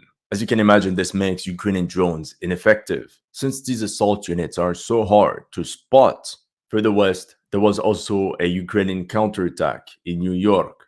The goal was most likely to storm enemy outposts in the sector. Just like last time, it was carried out that night by at least one squad of the 425th Assault Battalion Skela, which then cleared the entire neighborhood. On a side note, we see more and more Ukrainian units being transported by a Ukrainian-made APC called the Novator. This mine-resistant light armored vehicle is designed for a combat group of 10 soldiers, equipped with electronic warfare and a rotating turret with a large caliber Browning M2 machine gun. By the 2nd of August in Toretsk, Russian units camouflaged in these woods achieved a 500-meter push. They were now only 100 meters away from the administrative borders of the town of Toretsk. A second unit was geolocated right here on the western edge of Zalizne. In response, the Ukrainians consolidated their defense around the electric substation, which could easily be resupplied. A couple Russian recon units tested enemy defenses, but they were promptly halted. Like I told you earlier, the Ukraine defense was composed of a patchwork of different units. In this case, there was little the companies of the 100th Mechanized Brigade could do, especially since the armored vehicles like this M113 that would go back and forth between the front and the rear to carry out rotations would constantly get struck. As a reminder, most Ukrainian squads bring enough ammo and supplies to sustain combat operations for 3 days. So if the team that is supposed to replace them gets intercepted, how are they supposed to hold a position? So more often than not, they have no other choice but to withdraw towards a friendly unit. It's also not a coincidence that whenever Russian assault detachments are storming enemy positions, they're supported by swarms of drones that pin down enemy reinforcements, like these FPV drones that destroyed a German-made Mada IFV coming to the rescue. Eventually, by August 3rd, the Genius Bar finally started the step-by-step withdrawal of its units located in Pivnichne. Generally speaking, I don't think much fighting took place. The Russians simply took over empty buildings. But contact and firefights obviously still erupted. Like here east of the Severnaya mine, where a Ukrainian Humvee was ambushed by Russian infantry. This is also when we got the first footage of Ukrainian special forces using the Unity Go-To Pro robot dog. I'm not sure yet about the tactical advantage they provide, but I guess time will tell. By the 5th of August, Pivnichne had fallen. Ukrainian forces now held a new line of outposts going from the electric substation, the Artem mine, all the way east to the Severnaya mine and Druzhba. But this was only a temporary line, since the real defensive works were already being established inside Toretsk proper. You just need to believe. Ukrainian forces tried to cling on to these waste heaps, but like specters, Russian FPV drones swooped and chased after Ukrainian soldiers holding these improvised dugouts and trenches carved into the very bone of these mounds. On the east side, Russian units tried to infiltrate the Ukrainian strongholds in Druzhba, but once again they were stopped by drones and artillery. That same day, regarding the situation in this sector, Ukrainian journalist Butusov mentioned how several units of the 32nd Mechanized Brigade were surrounded in Pivnichne, and how because of that they were suffering heavy casualties. Butusov said, I quote, Colonel Lidovoy does not make the necessary decisions and does not take responsibility. There is neither an order to withdraw nor reinforcement of the flanks by reserves. He also added, it is possible to stop the enemy, but for this it is necessary to stop lying in reports. Truth be told, the Soviets had the same problems during World War II. A lot of tactical defeats were shoved under the rug by the commanders and just never mentioned in the reports, by fear of being severely punished for these setbacks. As the possibility of a complete collapse loomed over the Ukrainian army, special operations units of the Innate Police Battalion of the Ligut Brigade surged into action to carve out a safe path for these encircled units. Meanwhile, the Ukraine command also started the retrograde step-by-step withdrawal from this cauldron. As you can see, the Russian HQ picked option 2 because they expected the Ukrainians to withdraw on their own from the salient. That way they could focus a lot of manpower and energy in more crucial sectors. Before the Ukrainians could catch a break, enemy assault squads advanced another 1 kilometer inside New York, as they were supported by an intense rocket artillery barrage. These forward elements immediately raised the white-blue-red flag over school number 38. A prompt Ukrainian counterattack by the 53rd Mechanized Brigade rectified the front line, and obviously with a drone, they took out the Russian flag that was raised moments earlier. Thing is, the momentum was clearly on the Russian side. By the 9th of August, it was all the positions west of Yurivka that had to be abandoned. Here you can even see a group of 9 Ukrainian soldiers that were captured in this operation. A Ukrainian officer in this area claimed that his battalion only had 20 riflemen fit for duty. I don't even understand how this is possible. Where are the 500,000 conscripts that Ukraine mobilized a couple months ago? That's also when many Ukrainians started to question the strategic purpose of the Kursk offensive. I mean, some brigades deployed around Toretsk, like the 53rd Mechanized Brigade and the 95th Air Assault Brigade, had some of their best units involved in the invasion of Russia in Kursk Oblast, while the front is clearly falling apart in Toretsk. This is where we have to talk about Ukraine's second bad day of this campaign, August 11th. The Russians expanded their area of control west of Yurivka to the extent where they now threaten the Alexandropil-Suhabalka axis. Ukraine still had to fully withdraw from this cauldron, which could turn into an encirclement at any moment. But the worst was this Russian push from Pivnichne straight towards Toretsk along the TO516 road. And that's how they got the first foothold inside the town. That same day, a Ukrainian T-64 BV tank was destroyed when it fell into a trap laid by Russian sappers. Further east in Druzhba, a unit of the Ukrainian 405th Rifle Battalion got attacked by 2 drones and then flanked by an entire enemy infantry unit. However, the quick reaction of the local officer allowed the Ukrainians to organize a counterattack. They pelted the attackers with grenades and pinned them down with automatic weapons, which forced the Russians to give up. In other corners of the embattled town, this Ukrainian Spec Ops team unleashed their 50 cal M2 Brownings as a prelude to the assault. Shortly after, these operatives, armed to the teeth, exited the Humvees and ascended the multi-level buildings using ladders, clearing one floor after another. The front stabilized for 3 days. A great success! When on the 14th of August, most of New York fell into Russian hands. 78% of it, to be exact. Actually, here you can even see the Russian headquarters directing the operations in the sector of New York. But notice how they use Discord to coordinate all the combat missions. Shortly after, the 1st Slavic Brigade of the DPR also claimed full control of the settlement of Zalizne. By the 18th of August, Russian forces continued their advance inside Toretsk. But it's really this pincer maneuver in New York that sealed the fate of the defenders. I mean, literally a pincer, where Ukrainians were literally that close of being encircled. Russian Telegram channel Rybar claimed that the phenol plant had been captured, but Ukrainian reports denied this claim. It seems some Ukrainian units consolidated their defense inside the factory, while others tried to regroup near Nelipivka. Unfortunately for them, their trench lines along the railway were immediately attacked by swarms of FPV drones, as well as by the huge loads of the howitzers of the 9th Artillery Brigade. Okay, take this with a pinch of salt, but a Russian Telegram post mentioned how Ukrainian POWs confirmed the very poor, almost panic-stricken state of the troops in Toretsk.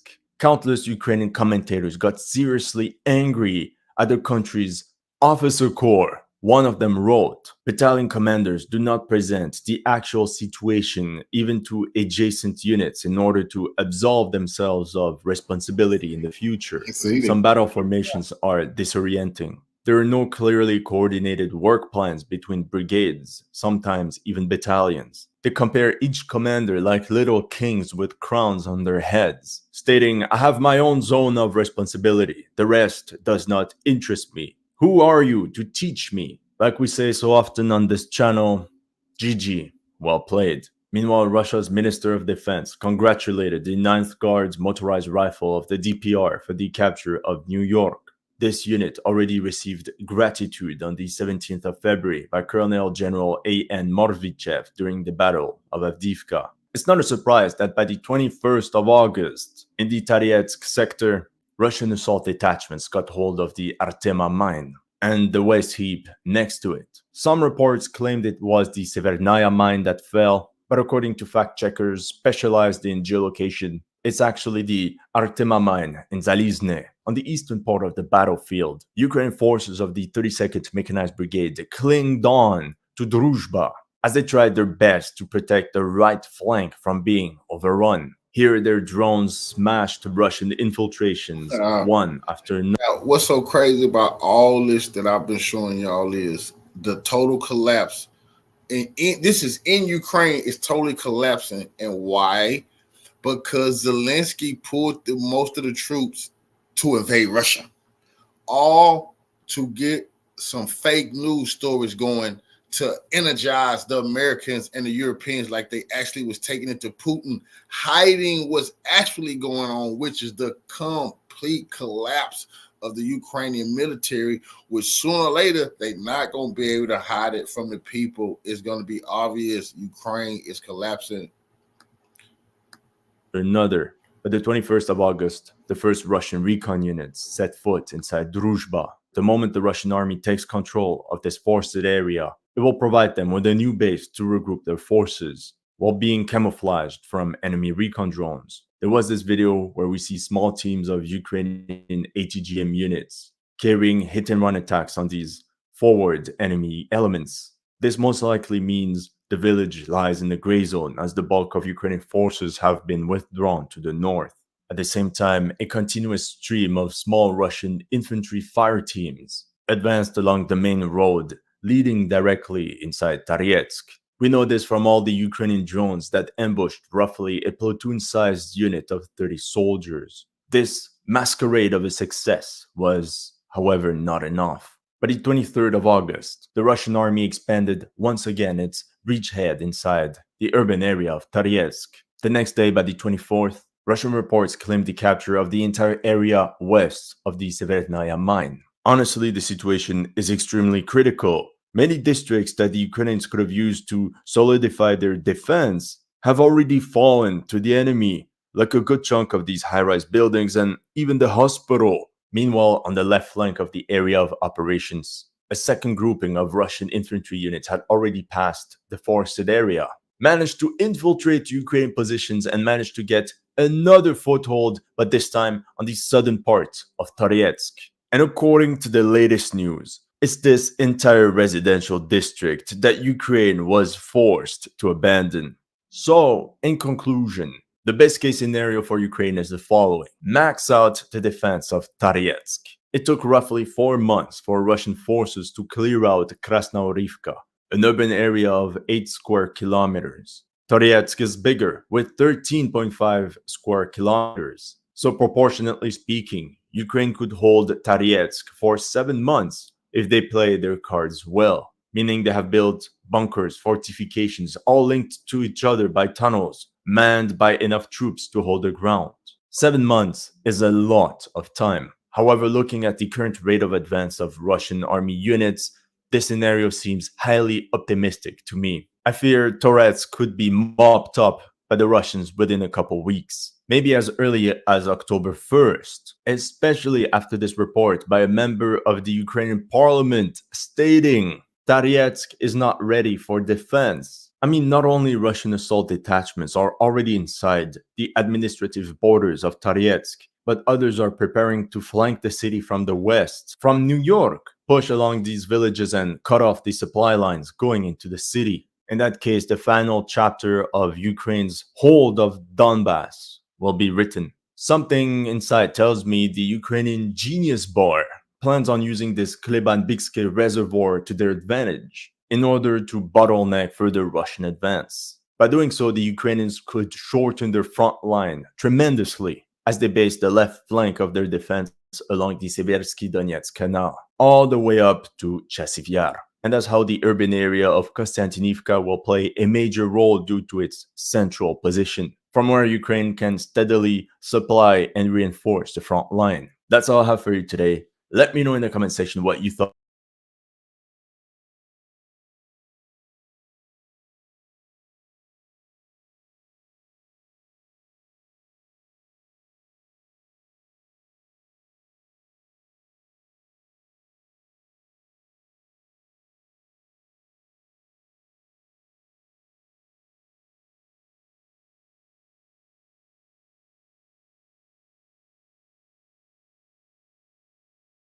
And the 24th, Scott Ritter will be here with us in a moment on just how a great sacrifice for I mean, one of the main reasons why the United States ended up fighting on the side of Great Britain against Germany was because of the effectiveness of the propaganda that was used to demonize the German Empire and the Kaiser.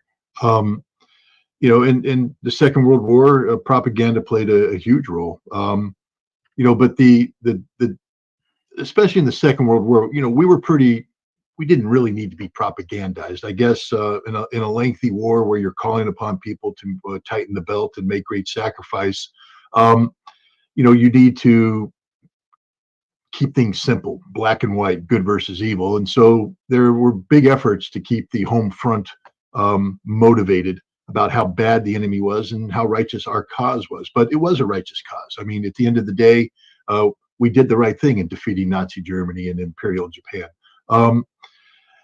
Today, of course, information warfare, propaganda, whatever we want to call it, it is an essential part of how we wage war today. For many of the same reasons, we have to dumb down the argument at home, making sure that people don't ask the inconvenient questions, while motivating the nation to support conflicts which may not be supportable if it weren't for the propaganda. This is no longer about good versus evil. This is about implementing policies which, if they were exposed to the daylight that comes with good journalism, might not pass muster with the American people and would create difficulties. So I think the difference is today that the propaganda is being used for nefarious purposes to deceive the American public about the reality of the policies that they're being asked to underwrite. Let's start with Israel. Does it surprise you that mainstream media is almost universally behind the Biden administration financing of genocide? And there's the only place where you get the other view is places like this and other podcasts that have people like you and those who agree with you as guests to explain another version. And the mainstream media has become an outlet. The Washington Post comes to mind for the American intelligence community, for the lies that they want to be spread as if they were truth. Well, look, we know that the mainstream media has been corrupted for some time. I mean, just the whole rotating door that takes place where people leave military service or government service and they become talking heads on various networks, or writing op-ed pieces for the New York Times, Washington Post, or becoming sources. And their value isn't just in what they did in their service, but who they know that's still in. So they're a conduit of information from the government to the mainstream media that delegitimizes the notion of independent journalism. These outlets have become nothing more than stenographers of government policy, or video producers that create a digital a new digital reality. So we know this. The interesting thing is I've been criticized heavily for my stance on Israel and on this conflict. One of the places that I go for information is Haaretz. It's an Israeli newspaper.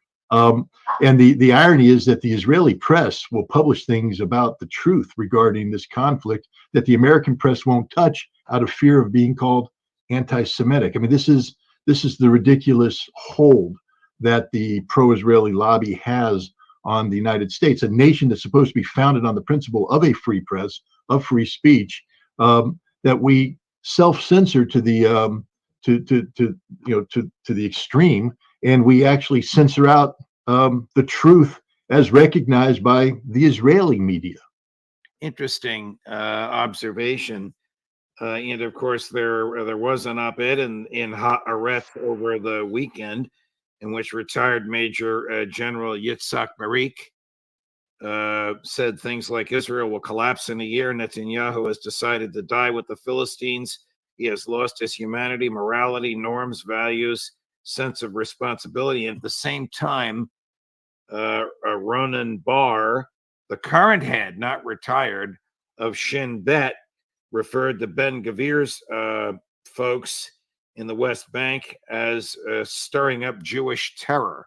You couldn't get away with that in American media without them trying to tarnish you as being anti-Semitic, period.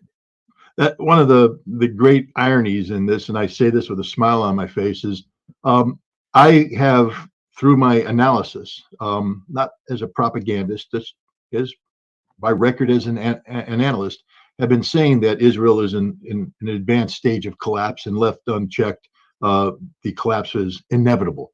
I've even used a time frame that mirrors to some extent that of the Israeli general. But when I put it out there, I'm a mouthpiece of Hamas. I'm a mouthpiece of Hezbollah. Right. I'm a shill of Iran. But that's again shows just how decrepit this enterprise we call the fourth establishment in America has become.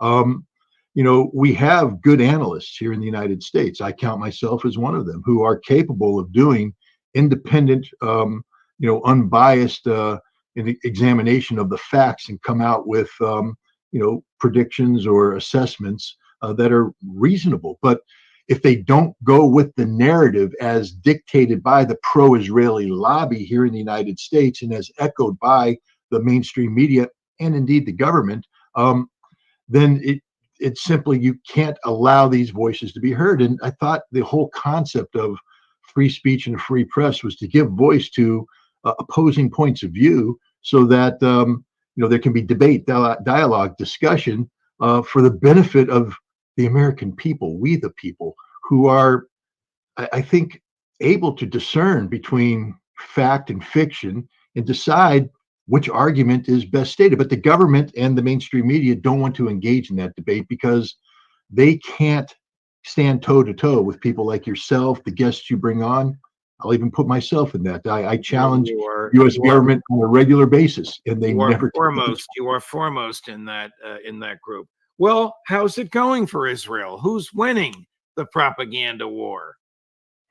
Israel's losing. I mean, the sad fact of the matter is you can't point to a single facet of this conflict that has Israel winning. Everything they do only digs this hole deeper for them.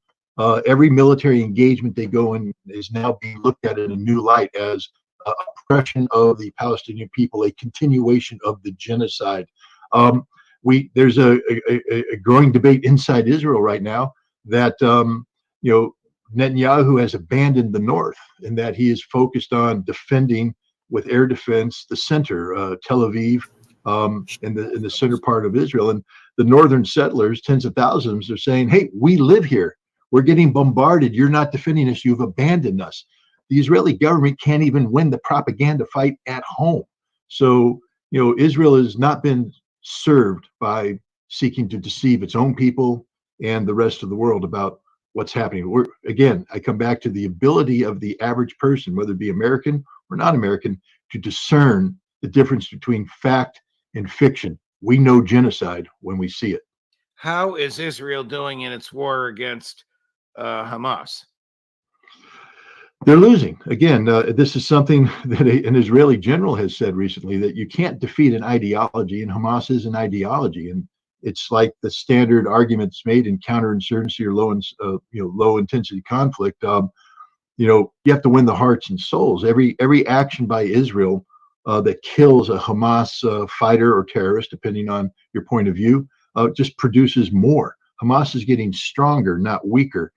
Israel's fighting over the same terrain over and over again. They go in, they bomb the rubble into more rubble. They work their way through it, and suddenly, out of the ground, out of tunnels that Israel didn't get, the Hamas fighters spring up and start inflicting casualties on the Israelis. This is a recurring base. This is why Israel's running out of spare parts for their tanks, their armored fighting vehicles. This is why their troops are exhausted. And they just went into the West Bank, again, disregarding the advice of active duty generals responsible for that area, saying that if we go in hard to the West Bank, if we commit to a major fight, we will be strategically defeated, that we will end up creating another front that we can't afford to be fighting in. Colonel McGregor, who actually said you might know the answer to this better than he, opined that the comments by this General Yitzhak Barik were actually reflecting the comments of on-duty full-time generals who can't or are afraid to speak out. He's reflecting the views of a lot of IDF leadership. This is standard practice. It's been the standard practice in Israel for some time now, dating back to, at least my personal experience in the 1990s. Active duty officers are prohibited by law from speaking about issues of policy. Israel operates like the United States with civilian control of the military, but retired military personnel, retired security personnel can, with some limitations, speak out. And the fact that this man is speaking out and is not being suppressed by the government is indicative of the fact that he is the chosen mouthpiece of an active duty force that would otherwise be silenced. So his words need to resonate even more. And I'll also say this, the Israeli press is a very savvy press. They are loath to give voices to isolated opinions.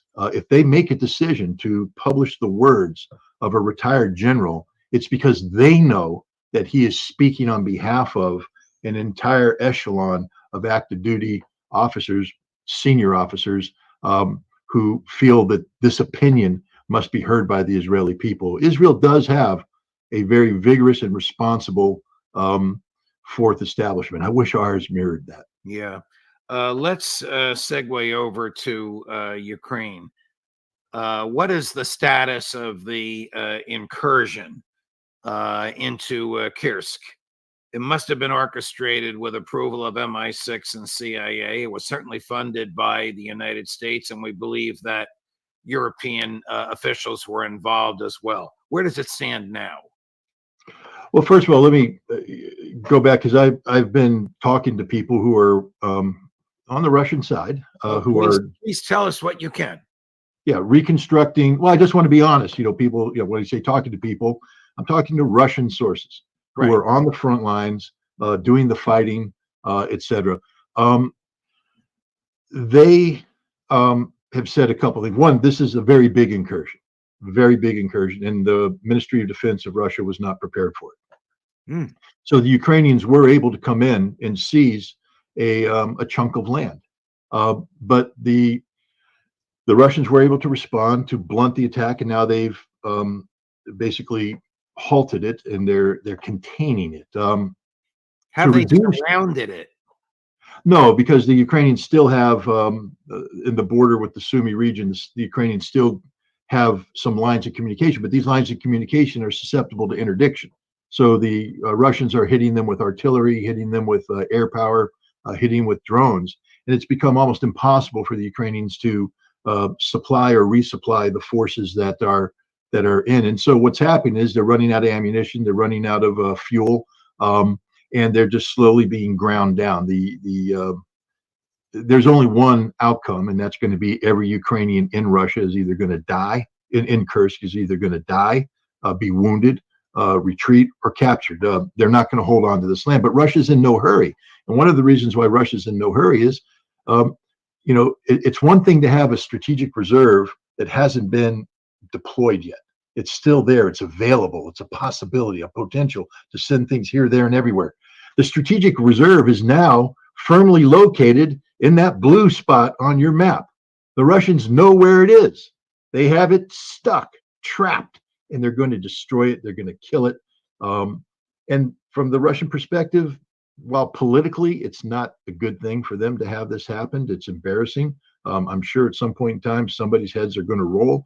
From a military standpoint right now, Russia is actually in an extraordinarily advantageous spot because the strategic reserve has not only been committed, but it's stuck in a trap and it can't get out to where it's most needed, which is on the front in Donbass, where the Ukrainian defenses are collapsing as we speak. The Russians are just rolling now. The Ukrainians don't have any forces left. They needed these people to be there to plug the holes. And we're looking at the total collapse of the Ukrainian defenses in Donetsk. And in a very short period of time, it's estimated that the Ukrainians will have no choice but to abandon their positions and fall back behind the Dnieper River. And one of the reasons why this will happen is because the Ukrainians sent these troops into Kursk. Now, according to the Russians, this force is one of the best trained, best equipped forces that Ukraine has ever put together.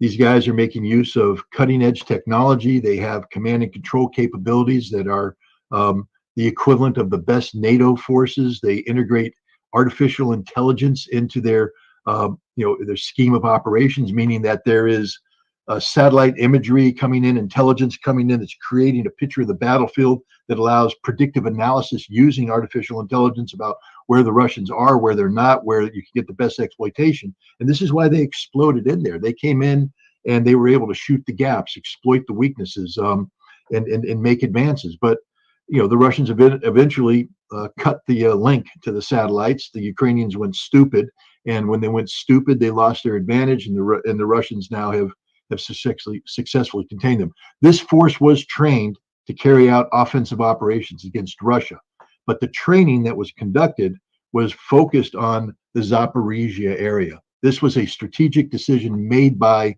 Zelensky to take this NATO-trained force, which was supposed to be fighting down in the Zaporizhia Donbass region, and instead diverted into Kursk. The Russians now are of the opinion that NATO may not have known about this, that the US and the British were supportive of this after the fact, but that the initial incursion into Kursk probably took NATO as much by surprise as it did the Russian Ministry of Defense. Isn't it inconceivable that the SBK, the Ukrainian intel services, would have orchestrated this without approval and assistance of their masters in MI6 and CIA? Well, now we're getting into intelligence connectivity, and I think the CIA and MI6 knew about it. What I'm saying is that this was not unlike the 2023 counteroffensive, which was planned in Ramstein. They trained up in Grafenwehr. NATO was involved in every aspect of it, up to including micromanaging the day-by-day actions. This Kursk incursion was run without that kind of NATO connectivity, at least at the start. NATO then adjusted, and for instance, the satellite feeds and everything else were opened up, and it became a NATO operation. But from a military standpoint, the NATO military hierarchy did not appear to be aware that they were going to move into Kursk the way they did. Had they been, they probably would have strongly argued against it, because this operation has no chance of succeeding. Never did. Were NATO forces, including Americans, by what forces I mean civilian intel, contractors, soldiers of fortune, like our friend Matt Van Dyke, and maybe full-time military, active duty but out of uniform, physically involved in the incursion? There's, in terms of actual NATO forces, serving officers and enlisted men in the armed forces of the member states of NATO, I don't believe that there were any card-carrying members of the United States military or NATO. They're sheep-dipped. There were units comprised of nothing but Polish troops that had been serving last year in the Polish military, but now are part of the International Legion of the Ukrainian army. These are Polish volunteers. There were lots of French volunteers. There are units in the International Legion of Georgians and of Americans. There is one unit in particular, called Forward Operation Group, FOG, which appears to have greater connectivity with the United States government than one would expect from a mercenary outfit. And they appear not to have been involved in the initial phases of this operation, but were brought in after the fact, almost as if the United States and NATO were saying, oh, well, we need to come in and exert a modicum of control over this, or all of our investments going to be gone. Because that's what happened. They poured billions of dollars into creating this strike force. and it's gone. All the M1 Abrams tanks, the Challenger, the Chieftain tanks, the new Leopard tanks, they're in Kursk. They're being destroyed. These were tanks that are supposed to be down fighting the battle in Donbass, and they're all being destroyed. The Marder infantry fighting vehicles, the Bradleys, the Strykers, they're all being destroyed right now. This was a huge investment by the NATO and the United States, and it's now being squandered in Kursk. And so I think we now are seeing some of these black units, so to speak, engaged inside Kursk in an effort to stabilize the front and maybe try to save as much as possibly can be saved. But they're in a quandary right now, the Ukrainians. All right, this map that we have on the screen, which is courtesy of the Daily Mail, purports to show European forces. The Russians leaked that their intel detected, their linguists that work for the intel detected American accents among the troops. They're saying they weren't in the initial foray, but they were eventually there. No, there were American accents in the troops, but these were the mercenaries. These are the Van Dykes of the world. These are the people that have no formal connectivity with the United States. Do they wear Ukrainian uniforms? Can an American wear the uniform of a foreign military? I mean, I guess the answer is yes. I mean, RFK Jr.'s son went and fought with the Ukrainians. My understanding is you don't really get into trouble unless you become an NCO or an officer. But even then, there's exceptions to the rule. But the old adage that if you serve in the armed forces of another state, you run the risk of losing your U.S. citizenship or having your passport revoked. That's no longer the case. There should be laws about committing murder and things of that nature, which many of these look, these mercenaries are not good people. I'm not going to cast, I don't know Matt Van Dyke personally, but I will tell you that the majority of the Americans that go over and fight, the majority of anybody goes over, right, are people who cannot integrate effectively in their own society. They're looking for adventure. Many of them don't have combat backgrounds, and they're lawless individuals. And when they get out there, they commit rape, they commit murder, they commit atrocities. I would like to see our government hold these people accountable for what they do, because even though they're not there officially, when you have that American accent, when you wear that American flag on your shoulder, the world sees you as an American, even if the American government didn't give the stamp of approval. Let's go back to where we started on propaganda. Who's winning the propaganda war in Russia and Ukraine? Well, this is more complicated. Look, the Russians aren't very good at information warfare.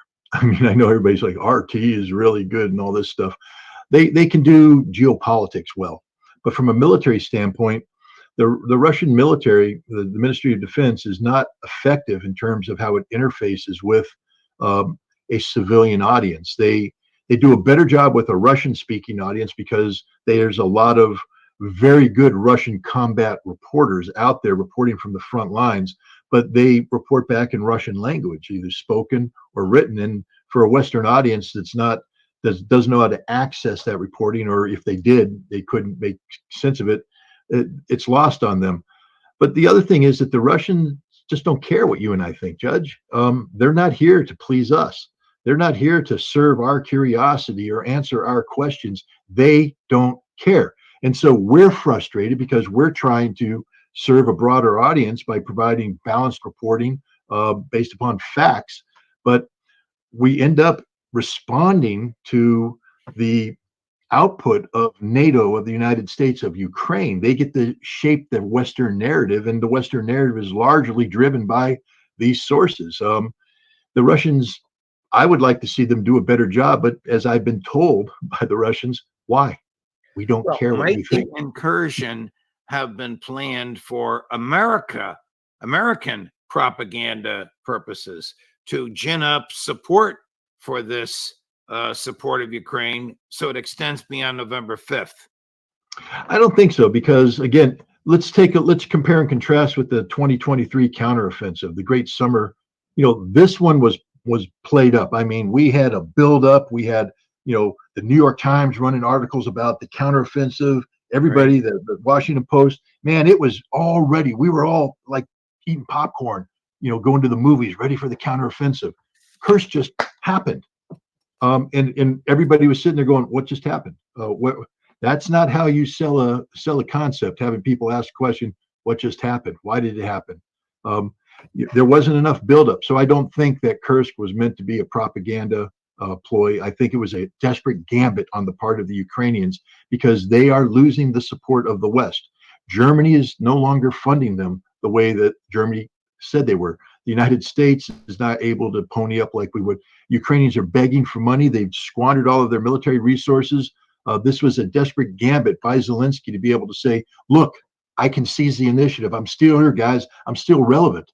Remember, at the same time that Kursk took place, there were stories being bandied about in the press that put Zelensky down. The Germans have accused him of ordering the attack on Nord Stream. Now, I'm not buying into that story, but that's Germany accusing Zelensky of attacking German infrastructure. Right. We also have there's open discussion in the media today about a potential replacement for Zelensky. They've even named somebody, the Minister of Interior, as being somebody to replace Zelensky because he has lost the confidence of the West. So now you're Zelensky and you're looking at all this. It looks like your allies are turning on you. You need to do something to win back the trust and confidence. And so you do this bold move into Kursk. It's failed and it's backfired on him. He's even in a worse position today than he was. But I don't think this was meant to be a piece of propaganda to win over a Western audience. Right. Here he is yesterday, President Zelensky crowing about his successes. Cut number 15. One part of the plan that is already performed is in the Kursk region. The second part is Ukraine's strategic place in the world's security infrastructure. The third part is a pressure package, a powerful package to force Russia to end the war diplomatically. The fourth part is economic. Nonsense. Pure insanity. I mean, this man is, I'm not going to go down what the hell is a certain route, but he's detached from reality. This is literally his posture, his way of speaking. Go to that classic movie Downfall, the famous bunker scene where Hitler's surrounded by his generals who are briefing him on the bad news that the Russians have broken through and Steiner isn't coming and all this stuff. This is Zelensky on a daily basis. He lives in a fantasy world where he thinks that Ukraine is relevant. He speaks of Ukraine as being the central player in the security the security conceptualization in the part of the West, as if America, when thinking about how to deal with Russia now, has to say Ukraine is first and foremost. We have to go to the Ukrainians. No one's going to the Ukrainians right now. People are trying to get rid of Ukraine, dump Ukraine. Ukraine has lost. It's over for Ukraine, but Zelensky can't accept that. So he's out here drawing big arrows on the map and talking about things that just aren't going to happen. Here's the adult in the room, as you and many others and I have called him, Russian Foreign Minister Lavrov. It's 2 minutes long, but it's very profound and very Lavrovian. And it too is from yesterday, cut number 14. The West does not want to avoid escalation. Americans have this direct association, these conversations, this talk of a world war. They think that if this happens, it would only concern Europe, which is a very showing thing that reflects the mentality of those geopolitical strategists in the US, because they are confident that they will just be safe across the ocean. And in this situation, one has to understand that we have our own doctrine, a doctrine of using nuclear weapons, among other things, and we are now making adjustments to this doctrine, and the Americans are well aware of this doctrine. And these are Freudian sleep. The World War III is a bad thing because we do not want Europe to suffer. That's the mentality of the Americans, mentality of masters that are sitting on the other bank across the ocean. They are certain of their safety and security, and they are confident that there would be someone else to die for them, to do their dirty job for them, not only Ukrainians, but now Europeans as well. So we heard these speculations regarding allowing to use not only Storm Shadows, but also American missiles, long-range missiles. And in Washington, an anonymous source said that there is an ongoing effort that they are looking into a request from Ukraine in a positive light. I do not want to add anything to that.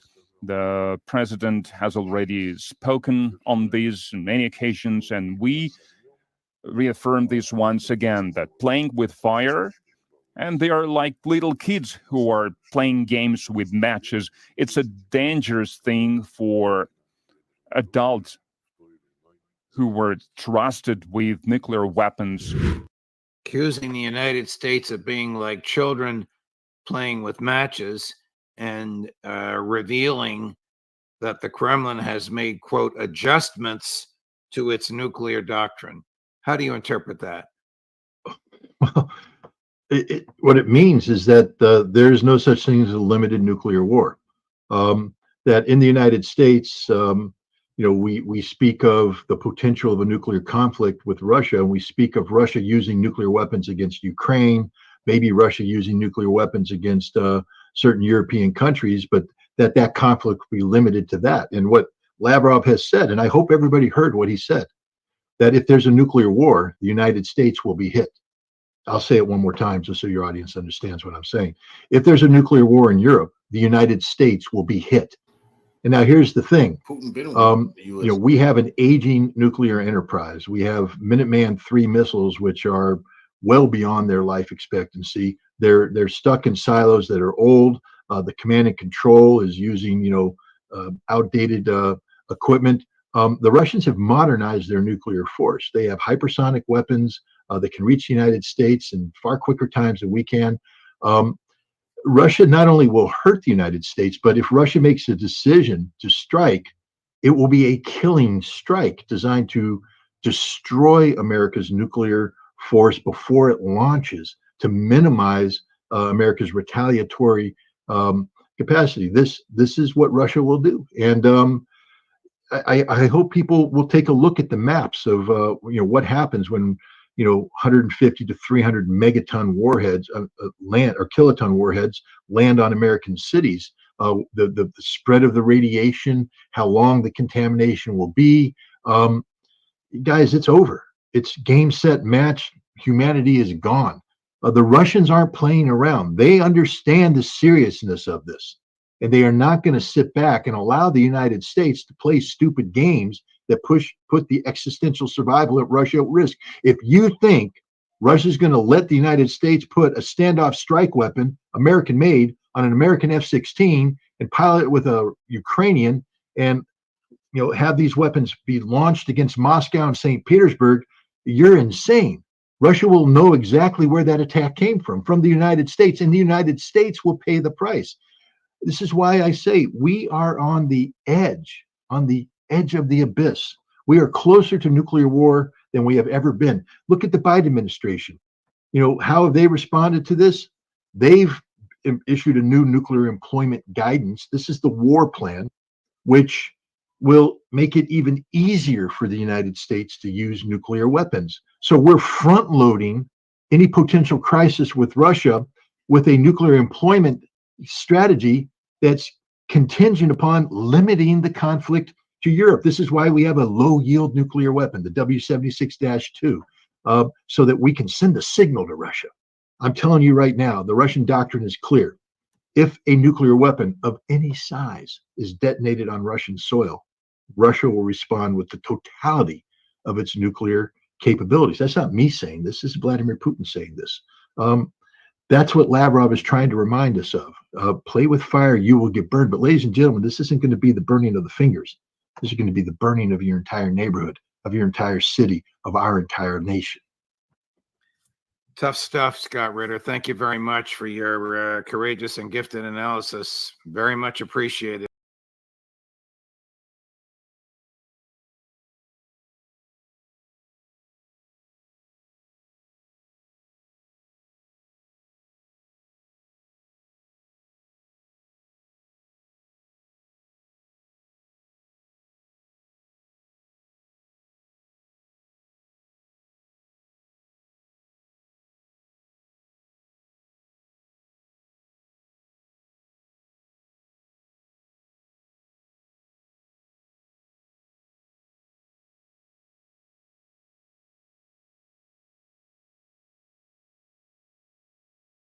Could you talk about, J.D. Vance is kind of laying out this picture. Iran is the big problem, but what he's really talking about, I feel like, is the axis of resistance that is, I think, the linchpin of what Israel and those U.S. politicians that back Israel so hard want to eliminate. Well, what struck me in listening to him, and I hadn't heard that before, and I honestly haven't been paying that much attention to the circus of American politics. But what struck me is that he was talking in the standard imperial Washington lingo in which the United States gets to decide everything and gets to tell everyone what to do. But that's just not the case. What J.D. Vance and what perhaps others in Washington don't understand is that Iran is a sovereign country. Iran decides its fate, and that's why they hate Iran. That's why they're determined to find some way to destroy Iran. But again, you have to look at the sweep of history. Iran had a revolution in 1979 against an American-backed puppet regime that acted as, the U.S. Local native policemen in the region, the Shah was absolutely brutal to Iranians. And what the Iranian Revolution did, and it was a revolution in the true sense, that it completely changed the system. It removed the old elites, it removed their old relationships, and it replaced them with a sovereign regime in Iran. Now, you can like that regime, you can love that regime, you can hate that regime because of its social policies or its theology or whatever. People have that right, and Iranians disagree about that. But what there can be no argument about is that Iran is a sovereign country, and what it has been working to do is to build up its strength and its sovereignty in order to be able to defend that sovereignty, which was gained not just through the revolution against the American-backed Shah, but also the American-backed Iraqi invasion of Iran in shortly after the revolution, and the war which was fueled against Iran. Iraq attacked Iran in 1979 or 1980, and the war continued for 8 years. But it continued because the United States, Western Europe, Germany, France, Britain were supplying Iraq with weapons. The Gulf Arab states were funding the Iraqi war machine, and the goal was to destroy the Iranian Revolution at birth. But Iran withstood that American-backed invasion, and again paid a very high price. I haven't had the opportunity to go to Iran, but my Iranian friends tell me that in every Iranian town you see a memorial to all those people who died in the Iran-Iraq war, which again was an imperial proxy war. It's important to understand that. And the reason I'm bringing this up is because a country that has won its sovereignty and independence this way will not give it up easily. That's why Iran has defied all the constant predictions that, the people are going to turn against the regime. What my understanding is that people may oppose the government on all sorts of things, but nobody wants Iran to be destroyed. Nobody wants Iran to be invaded. And so Iranians rally around. Now, you spread that picture out across the region, and you see that Iran is in alliance with other like-minded movements and countries. So Hezbollah in Lebanon, the resistance movement, which was founded to resist the Israeli invasion in 1982. In Syria, of course, which is the literal land bridge between the resistance in Lebanon and Iran. And that's another reason why Syria was targeted by this proxy war for a decade that was intended to topple its regime and replace it with a pro-American regime or a failed state like we see in Libya and in other countries invaded and destroyed by the United States. And then Ansarullah in Yemen, similarly, the United States, Britain, France, and the Saudis waged a war for 9 years to try to destroy the Ansarullah in Yemen, and they have only gained strength to the point where they're now independently intervening to enforce a naval blockade, a maritime blockade on Israel in solidarity with Palestinians in Gaza. And the US has thrown everything it can at this axis of resistance, and it's only gotten stronger. So I think the way to understand this axis of resistance is not in the terms that a J.D. Vance would use it. Oh, Iran, they're troublemakers in the region, and a Sunni Shia, split, and all this bullshit. These are people who, like other people in the world, have decided, we are going to determine the fate of our own country, not you. You don't get to tell us what to do. You don't get to steal our resources. You don't get to choose our leaders. We do. And if you like our leaders or hate them, we don't care. It's not your problem.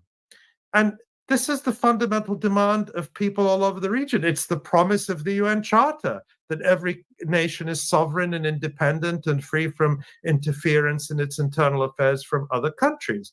And so this axis of resistance is rolling back American imperialism in the region. It's rolling back European imperialism and neocolonialism in the region. And it just doesn't matter if Americans love the government of Iran or hate the government of Iran. That is purely the business of Iranians. And the same is true in the other countries. But what this has done, to bring it back to Gaza, is it has provided a strategic depth and width for the resistance in Palestine that is crucial. Gaza is completely blockaded and isolated. It's a tiny area. Why hasn't Israel been able to defeat and impose its will on the resistance in this really tiny area that has no natural resources? I've been to Gaza. It really has no natural resources. There's no oil. There's no diamonds. There's no gold. I don't know what else you might call a natural resource. There are no forests. There are no mountains. There's no high ground. There's nowhere to hide. Of course, that's why the resistance went underground. But it's been able to fight, yes, because of the bravery and courage and heroism of the resistance and the skill of their planning and their long-term thinking. All of that is absolutely to their credit. But it's also because of the wider relationships and alliances with Iran, with Hezbollah in Lebanon. And Hezbollah is waging a very sophisticated war against Israel in the north, entirely in support of Gaza. Hezbollah says, our battle with Israel right now is in support of Gaza. If there's a ceasefire that the resistance in Gaza accepts, we stop immediately. No point coming to talk to us about finding a separate solution for the fighting on the Lebanese front. We'll stop the minute Israel stops its genocide in Gaza. And Ansar Allah in Yemen have done the same. And Israel can't do a damn thing about it. They are unable to prevent Hezbollah from destroying, and that's what Hezbollah has done. And we've covered this extensively on the Electronic Intifada live stream. Our colleague John Elmer gives a brilliant military analysis of this almost every week.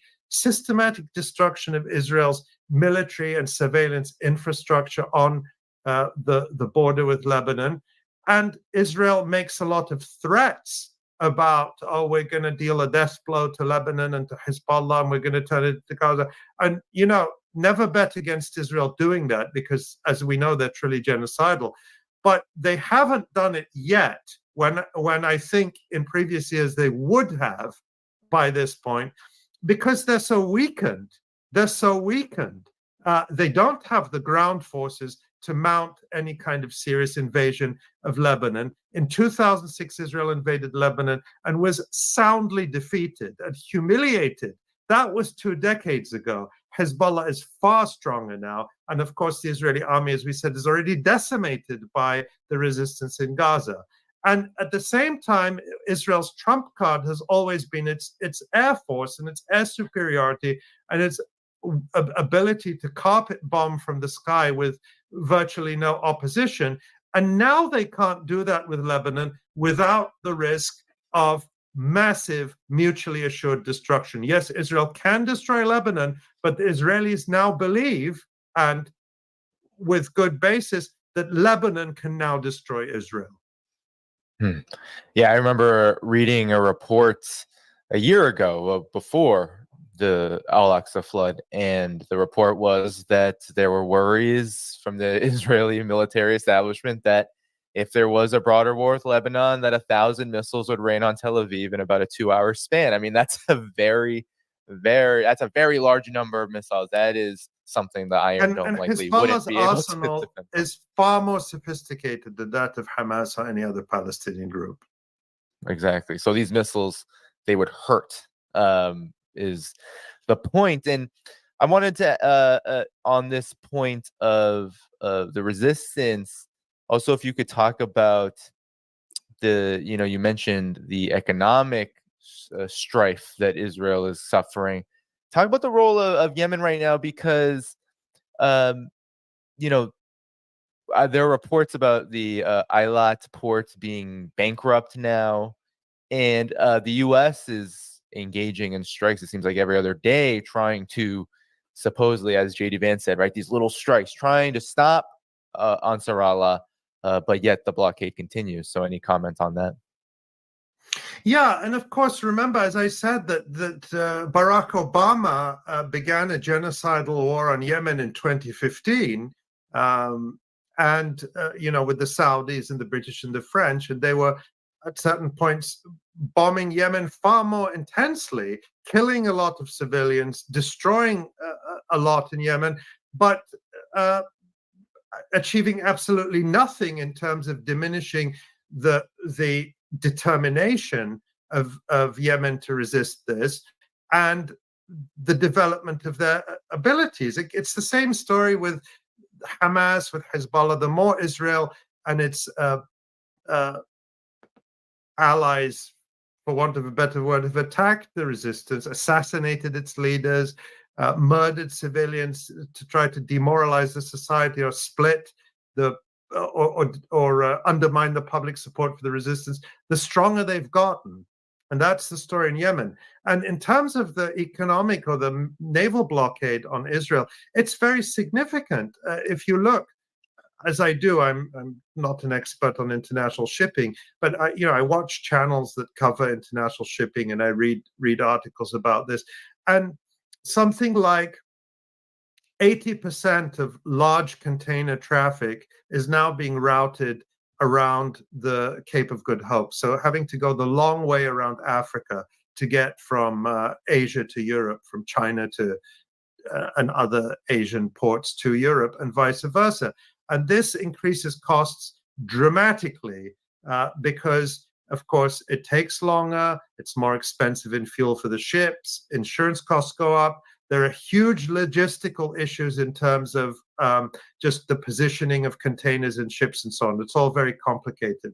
But in terms of Israel itself, and by the way, these effects are only now starting to be felt because it takes a while for all of this to filter through the system.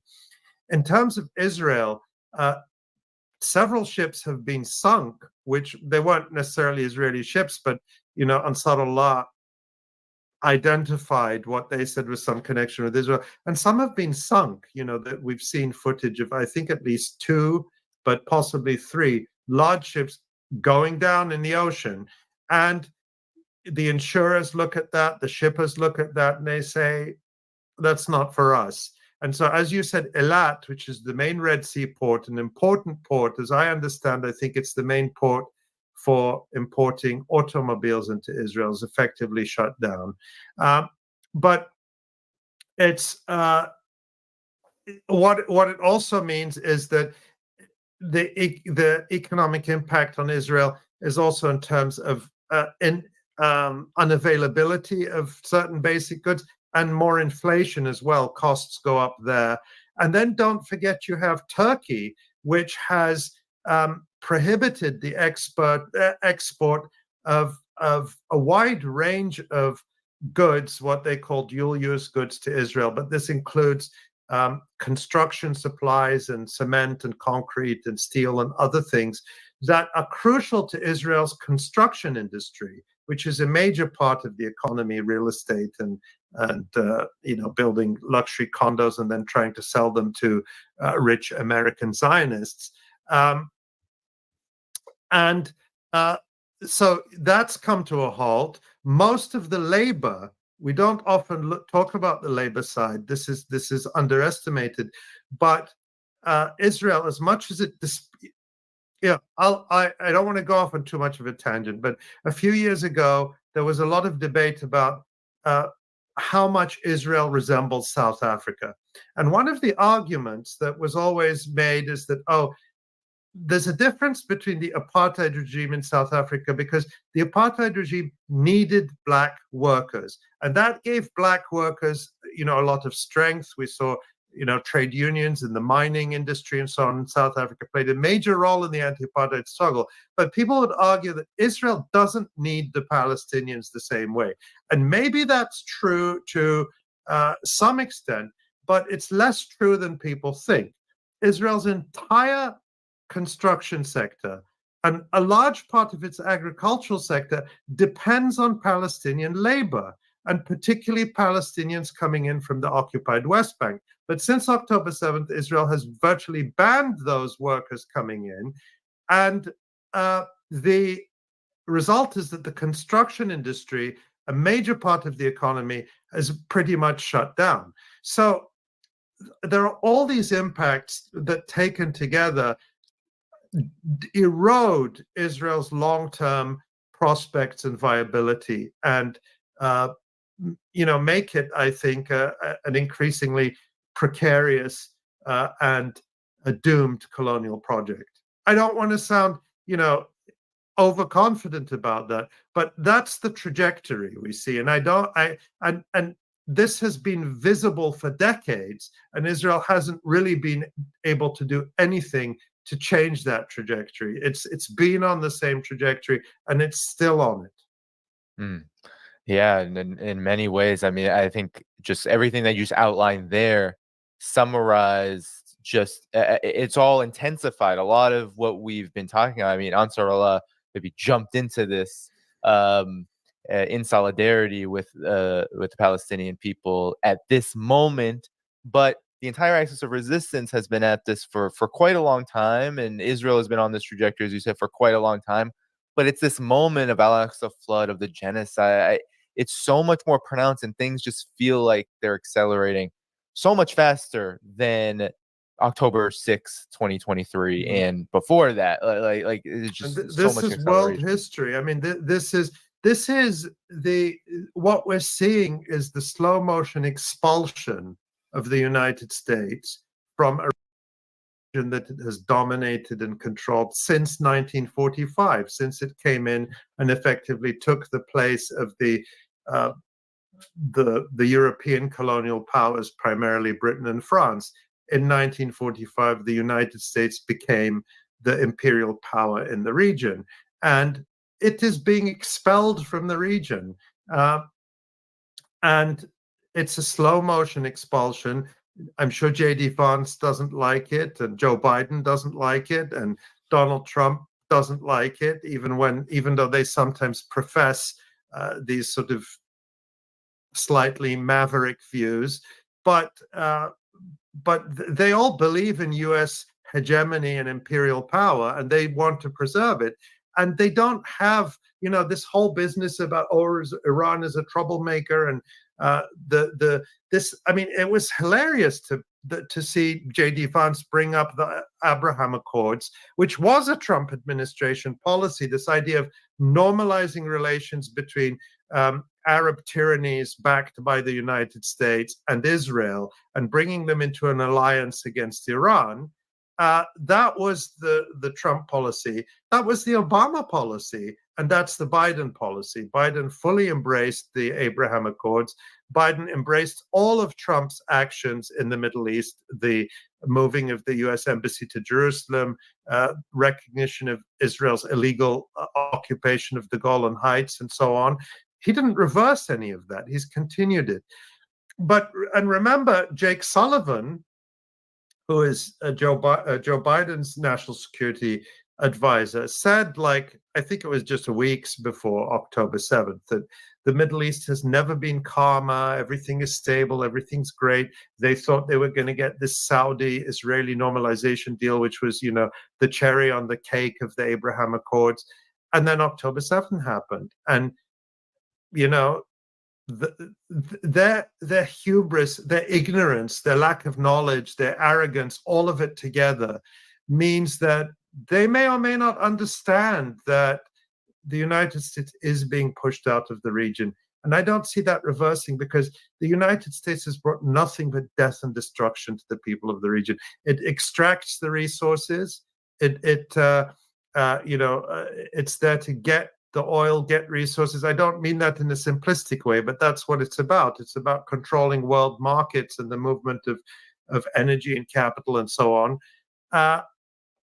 While the masses of the people in the region are impoverished under these American-backed dictatorships. And why would anyone choose that? Why would anyone choose that? When you think about a rising power like China, and what does China bring? It brings infrastructure. It brings development. Even in a U.S. client like Jordan, a U.S. vassal state like Jordan, I go to Jordan all the time.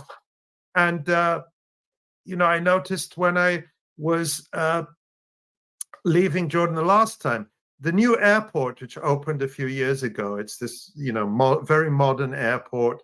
And it was run by, I think they gave the franchise to run it to a French conglomerate.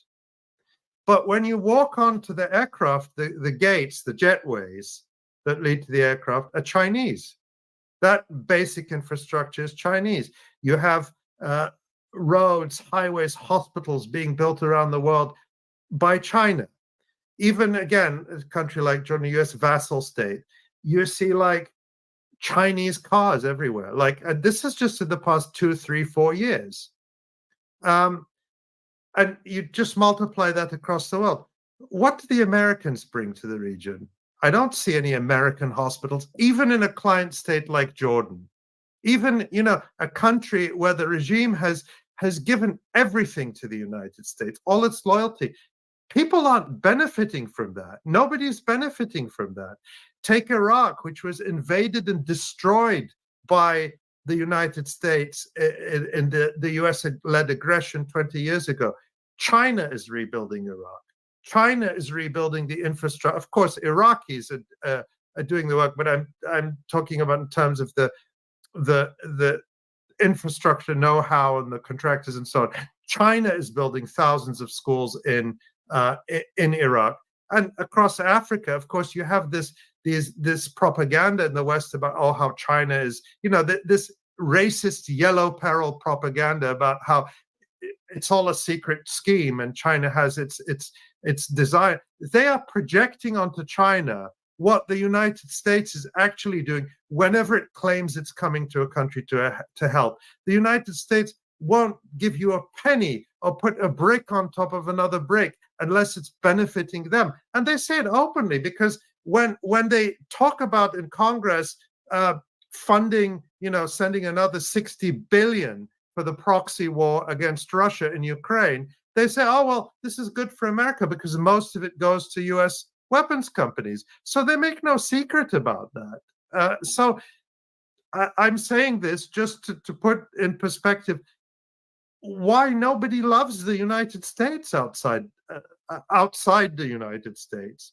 It's not loved except in a few islands, like in Western Europe, a very irrelevant and increasingly extremist and disturbing part of the world.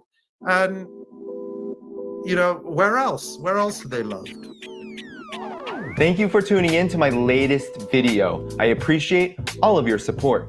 This channel, however, needs your help. I am seeking to make this channel more sustainable in the long term and upgrade necessary equipment to ensure that this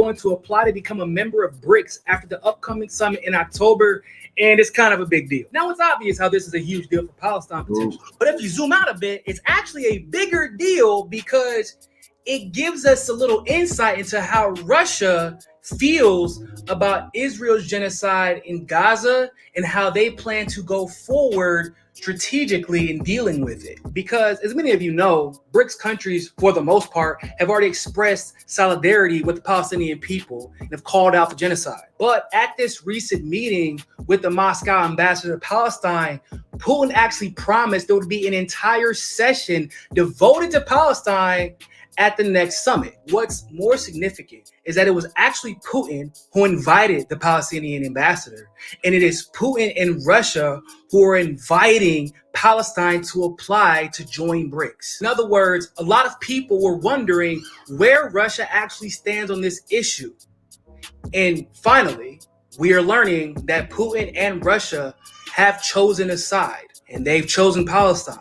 Some people believe that this is a combination move between both Russia and Iran to corner Israel into finally negotiating with diplomacy instead of bombs. Because although no one can really say what this means in the short term, what we do know is that BRICS countries have made it clear that they plan on protecting each other both economically and militarily. And Putin extending the olive branch to bring Palestine into BRICS officially means that he's signaling to the world that Russia is prepared to fight militarily to protect Palestine if they do get granted accession. So of course, I expect Israel to lash out because of this.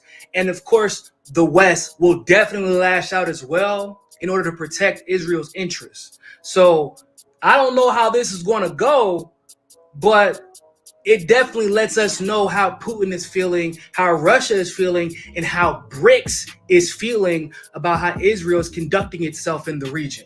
And furthermore, I'm not quite sure this is a step back from World War III or if this is a step a little bit closer to World War III, but I guess we'll just have to wait and see. But either way, it's good to know that a superpower is finally stepping up in some official way to protect Palestine.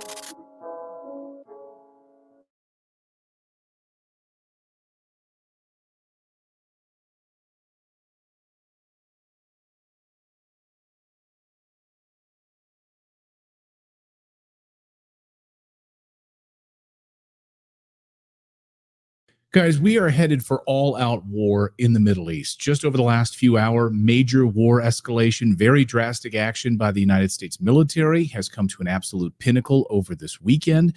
In the last month, the U.S., of course, has moved tons of forces into the Middle East, into the region, fighter jet squadrons, strategic bombers, submarines, aircraft carriers, destroyers. The U.S. chair of the Joint Chiefs of Staff is in Israel this weekend. If you're listening to us on this Monday, this August 26th, we are, by the time you're hearing us, we may already be at a full-blown war. And this, of course, we've been warning about this for many, many months. Would the United States be dragged into a regional war, and how devastating that would be for the U.S. economy, the U.S. dollar, which is still trying to recover right now. The U.S. dollar under inflationary pressure. Of course, the government now looking to slash interest rates as we head into the fall. That's why over the past few days, of course, you've seen a flood of surge in gold prices, precious metals prices, and we got new data, of course, out about China and Russia stockpiling large amounts of gold and silver and other precious minerals, and the United States still at the leading position on those minerals right now. But this is why Russia and China have been stockpiling these minerals. So, guys, we're in a really perilous moment right now. And of course, we're heading into an election in the next 70 days. So you're going to see a lot more wag the dog moments here, trying to rally your support around a Biden administration, dragging us into a regional war. This is, you can't help but wonder when all of this starts happening. This all starts happening right around election time, right? They want to distract you from what's really going on. They want to pull you into this to rally your support for Biden administration right now. Don't fall for it. But beyond that, beyond all the politics, just don't fall for the propaganda right now. In my personal opinion, actually, it's not my opinion. It's my opinion based on fact. If you read John Mearsheimer's great book, The Israel Lobby, he makes the point through facts and evidence that there's zero benefit to the United States being involved in a Middle Eastern war right now, or ever, or in the Middle East in general. There's zero benefit to the United States. You'll hear members of Congress saying, oh, we got to throw our support behind Israel in that region. Great. Glad you feel that way. Why? Can you answer us why? Why does the United States have to send men and women to die in the Middle East? Can you explain exactly why that is and what benefit there is to the United States? Because we have to support our allies in the region. Okay, but you still haven't answered the question. Why? How does it benefit the United States of America for us to send people to die or have military bases in the Middle East? Well, we've got to support our friends in the region. Okay, you still haven't answered our question. And as John Mearsheimer points out in his excellent book, there's zero benefit. Is it going to fix your roads and bridges in the United States? Is it going to stop the flood of illegal immigrants pouring across the southern border? No, it's not. It's absolutely not. In fact, it's taking money away from us, billions of dollars being repatriated, sent out of the United States into Israel, a country, by the way, that has a budget surplus and has a space program, but we need to send them billions of dollars while the United States is crumbling. I'm sorry, $35 trillion in debt is the United States right now. And so they are going to agitate for us to send more money and more weapons into this region. And what is that going to do to the US dollar? Of course, it is a destabilizing event for the US dollar. We saw the jobs report last week. They had to revise the Bureau of Labor Statistics numbers. They had to revise those numbers down. 818,000 jobs that the Biden administration lied to us. They padded those numbers and told us that they had created those. In fact, no, they didn't. Those numbers were a lie. They were a fabrication. And the jobs they did create were government jobs. Government jobs. And also the non-government jobs they created were using taxpayer granted monies in order to make those purchases, in order to hire those individuals. So it's all taxpayer money that was used to create these jobs, these government jobs. I mean, guys, I'm sort of despondent. I've been I usually like to be really positive here on the show, but seeing what I see, hearing from the military experts that I speak to on a regular basis, they are deeply, deeply disturbed at where the United States is headed right now. I know this is an investing show, but people say, talk about investing, don't talk about politics. No, I'll talk about whatever I want to talk about. And bottom line is, you cannot separate investing from politics. You cannot separate investing in your family's future from what our politicians are doing in Washington. Zero chance. I mean, listen to Robert Kiyosaki, listen to Tom Wheelwright, listen to any of their shows. They're going to talk about what the government is doing on a regular basis. This is politics. And you have Kamala Harris coming out with her housing policy last week, announcing what she's planning to do for housing.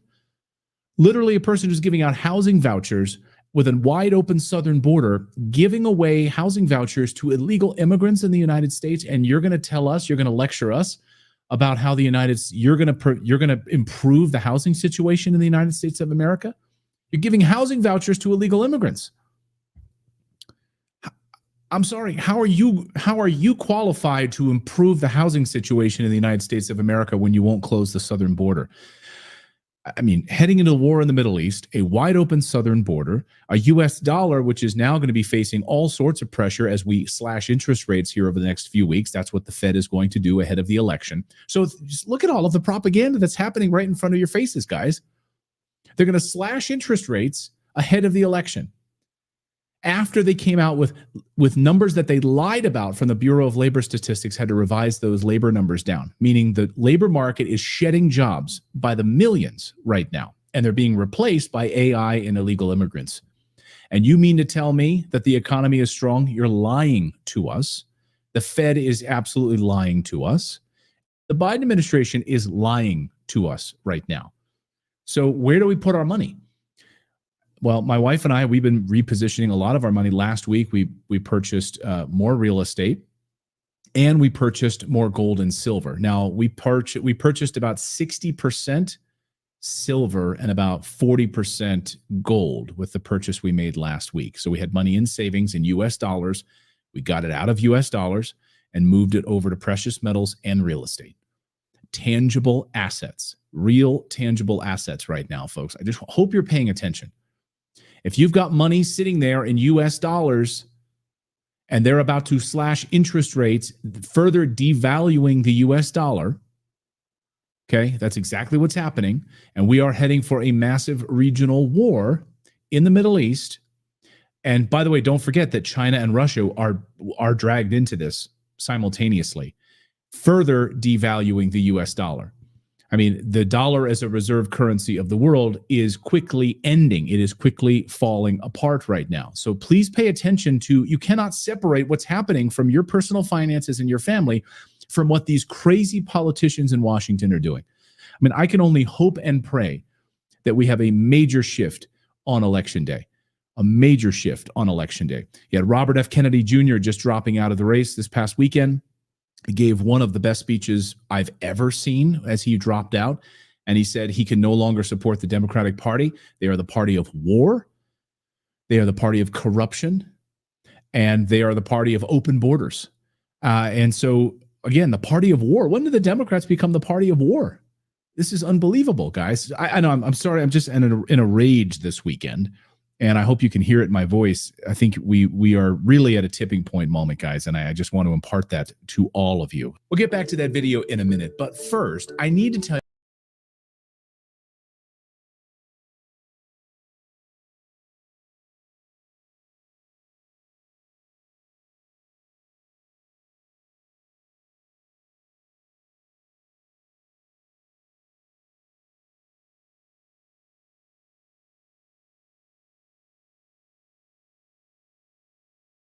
Inspectors are saying the United States is lying about weapons of mass destruction and nuclear weapons, but this time it's about Iran because they want a war with Iran so badly they can taste it. So this week, Iran's new president and the Supreme Ayatollah said they both would talk to the U.S.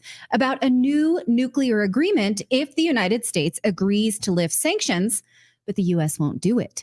They want to instead accuse Iran of having nuclear weapons, but they have neither been able to prove it, not through all the sanctions that we put on them to hurt their economy during the Obama years. We never proved it, but we just don't want to discuss it either. We want to say, no, they have nuclear weapons. We're not even going to talk to them. Basically, they just want to talk shit. Pardon my language, but that's what they want to do. Here's the headline, says Biden administration throws cold water on the prospect of renewed nuclear talks. Even talks, they won't talk. So here's what the State Department says. We will judge Iran's leadership by their actions, not their words. If Iran wants to demonstrate seriousness or a new approach, they would stop nuclear escalations and start meaningful cooperation with the IAEA. They're talking about the International Atomic Energy Agency. That is the watchdog group that inspects nuclear activity to make sure that no one is making nuclear weapons. That is total nonsense, this quote right here. They say these lies because they expect that you don't know any better. They can say that Iran doesn't work with the IAEA, but you watch Redacted and you know that they do. Here, I'm going to show you a clip from March of 2023, so barely over a year ago, where IAEA Director Rafael Grossi went to Iran to inspect the nuclear enrichment program. And he said he was pretty stinking satisfied with how Iran was working with the IAEA. Watch. Have, for example, the enrichment activities up to 60% been in detail, technical detail, or have you been discussing this with the heads of state you have been meeting regarding that it is hardly to explain an enrichment program to this extent with a non-military enrichment program? Have they been able to give you an explanation for that? Well, in fact, they don't need to give me an explanation of why they enrich at 60%. What we need to ensure is that we have the necessary ability to inspect the activities there. They enriched at the levels that they declare. There are certain parameters, as you know, between an inspected state and the IAEA They tell us this is what we are going to do, and then we perform the necessary inspections. So in that regard, in terms of motivations and reasons, which I believe is a little bit behind your question, we don't discuss that. For us, what is important, the only thing that matters is that we are able to inspect, that we are able to account for every gram of enriched material that is there. And this is the spirit of the exchanges, and we have been working satisfactorily in that regard. There have been other types of issues, and as you know, but they are not directly related to this particular issue. Every gram. So what they are saying here, so the United States says we won't talk to Iran because they're not working with the IAEA. And here I have proof of the IAEA saying we're working satisfactory with Iran. Okay, stop lying then, U.S. State Department. Does this sound familiar? Yes. I feel like there was a longer, either an extra clip when last time we did this, or this has been clipped down from it, but from where the guy asking the initial question kept trying to push him. Or am I thinking of something else where he kept? This was a part of a longer. He's like, no, you really. He kept almost trying to prompt him to make up stuff. Yeah, and he's like, no. We've accounted for every gram. We do our job. Let us do our job. And by the way, we've been critical of the IAEA as it's related to, its the attack on the Zaporizhzhia nuclear power plant in Ukraine. Of course, they went there and they basically said, yeah, the missiles, they came from that direction, but we can't actually say that out loud. Yes. So, okay, the United States is telling tall tales, saying that Iran is not working with the IAEA when we have it from the horse's mouth, so to speak. So does this sound familiar? Well, it should, because recall how the Bush administration sold us a bill of goods about Saddam Hussein's weapons of mass destruction, which then led us to years and decades of war. Here's the real story behind that. You may recall that we had this televised congressional testimony from an alleged nurse about soldiers, Iraqi soldiers, who were throwing babies from incubators. Remember this? Mm-hmm. While I was there, I saw the Iraqi soldiers come into the hospital with guns. They took the babies out of the incubators, took the incubators, and left the children to die on the cold floor. She's such an amazing actress, isn't she? That was a lie. She was 15 years old, not a nurse. She was the daughter of the Kuwaiti ambassador to the United States at the time. Here is what Scott Horton's great book, Enough Already, says about this. It talks about how this propaganda, I'm reading to you from the last paragraph, the last sentence of the first paragraph, because this is very shocking and I want us to collectively absorb this to remember how we were manipulated. It says, this propaganda was made to break the American people's reluctance to go to war, their latent so-called Vietnam syndrome, and scare the Saudi king into allowing the attack to be waged from Arabian soil. So what they're saying then is that the United States, we tried to learn our lesson from Vietnam and say, we're not going to do this anymore.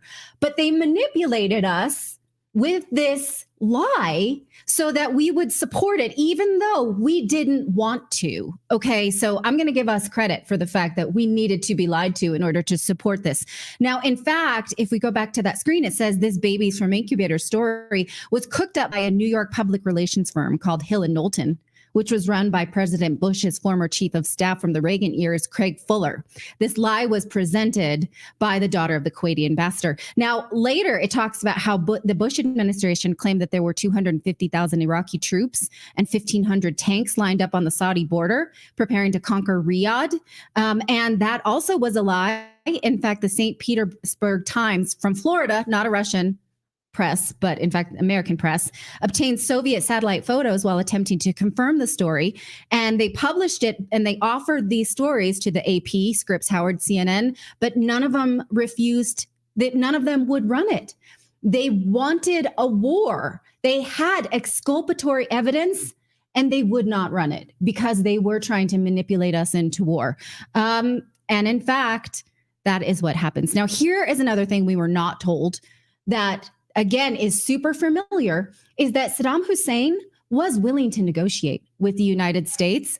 And in fact, he thought, well, the United States is not going to betray me. I've been working with the CIA since at least 1963. In fact, take a look at this. The CIA helped him come to power It says, after the successful Ba'athist coup of 1963, Hussein was brought back from exile in Egypt and quickly became the head of the secret police, relying on CIA-supplied lists of suspected communists. So the CIA helped him come into power. And in fact, for years, the Reagan government worked with Hussein, with the US military and CIA providing the Iraqis with satellite information to help them better target Iranian troops in the field with mustard and nerve gases such as sarin and taboon.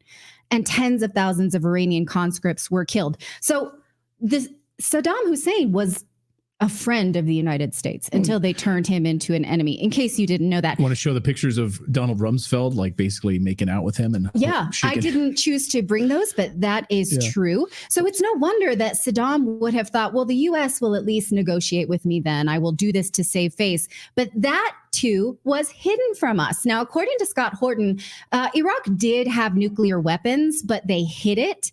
But it was not enough of a nuclear program. It was not finished, that we should have then been threatened by it or think that we had to go to war. And in fact, he said the Bush administration, Bush Sr., lied that the war could not have been avoided even on America's terms, because as soon as Saddam Hussein realized the negative reaction of Americans to the invasion, Hussein started to back down and promised not to invade Saudi Arabia and offered to negotiate. Did you know this? That Saddam Hussein offered to negotiate? That's news to me. We were told war was the only option. In fact, through the second half of 1990, Hussein tried to find a face-saving way to withdraw, but the U.S. refused to even try, which is what we have today. That's happening. Even the United Nations resolution that the U.S. had supported called for future negotiations, but a few days later, the Bush administration said, absolutely not, it's war. They would not negotiate. So they had war on the brain and they would not be deterred. And this worked. We got the war we wanted with very little blowback, millions dead in the Middle East, thousands of Americans, but no biggie, I guess, because we were never held account. And now we have the same story. So the U.S. is saying Iran has nuclear weapons and they're not complying with weapons inspection. The weapons inspectors are saying, yeah, they are. They actually are doing just that. And in fact, many times Iran has said that they are enriching uranium for their nuclear power, because nuclear power is the cleanest energy we've got and has the fewest deaths per kilowatts of energy than any other energy that we've got. And they want prosperity, which comes with necessitates energy. Here's what the Ayatollah said about this week. These are notes from their meeting with the new Iranian president, Masoud Pezeshkian, saying that yes, nuclear energy is one of the most fundamental and essential priorities for Iran's future. Now, what they're saying here, if you look at the headline, is we will when planning, we neither wait for the enemy's approval nor trust them. So who's the enemy, Clayton? Any guesses who the enemy is? Who the enemy? Iran. It's us. Oh, that's Iran saying we're not going to negotiate with the enemy. Right. Yeah, that's us. We are the ones who keep provoking them for war and have been for decades. And why should they negotiate with us? I mean, like, they have every right to have these weapons if they want to defend themselves from us. I mean, all of these countries that are building nuclear weapons and stuff, they're doing that because we have them and we threaten to use them, and we're the only ones in the world that have ever used them. So why wouldn't they want to have some means to defend themselves from our invasions? Well, think what they're offering us, though. Right now, they're saying you can take a look at our nuclear program, even though we hacked it for ourselves during the Obama and Bush years. We hacked their nuclear centrifuges. We're the only ones to ever launch a cyber weapon in the world, and we did it on Iran with Israel's help. But they're saying, hey, if you want, we can come to a new disarmament deal. We'll be completely clear about our nuclear weapons if you just lift sanctions. And the United States is saying, actually, no, we can't do that. Well, why can't they do that? Because it pumped the brakes on our plans for war. That's why we see so much rhetoric about Iran has the cyber criminals. Iran is hacking Israel and our own government. Iran hacked the Trump administration. Iran tried to assassinate Trump, right? This is exactly what they want. But what they're telling us right now is Iran won't work with weapons inspectors, but they are. And we have proof of that. The only thing that this really bums me out, this story, more than most, but I like this take on it, which makes me laugh, which just prevents me from crying. This is from one of my favorite ex-users, the redheaded libertarian, is, finally, a war with Iran, because it reminds us these neocons have wanted this for a very long time, and their plans, their evil plans, are finally being hatched if we let it. If you're listening to the audio version of this, that's a picture of John McCain in the sky. I think that's also John McCain and John Lewis, I believe. Yeah. Clayton and I had a discussion. Can we put it back up? Do you guys think this is John Lewis, who did also want a war with Iran? I think that's the both of them. And some of the comments on here are pretty funny because they're saying there's no way that guy, especially John McCain, would be in heaven. Because he wanted war so badly. He had a whole song that he would sing about bomb Iran, he loved the idea of bombing Iran. And then you have so many, of course, members of the United States Congress, all the neocons in Congress right now, the Lindsey Grahams of the world, Mike Turner, Mike Rogers, all of these guys that want war with Iran in the worst possible way. And that's exactly what the deep state wants. I mean, they absolutely want a war with Iran. And by the way, that's what Benjamin Netanyahu wants.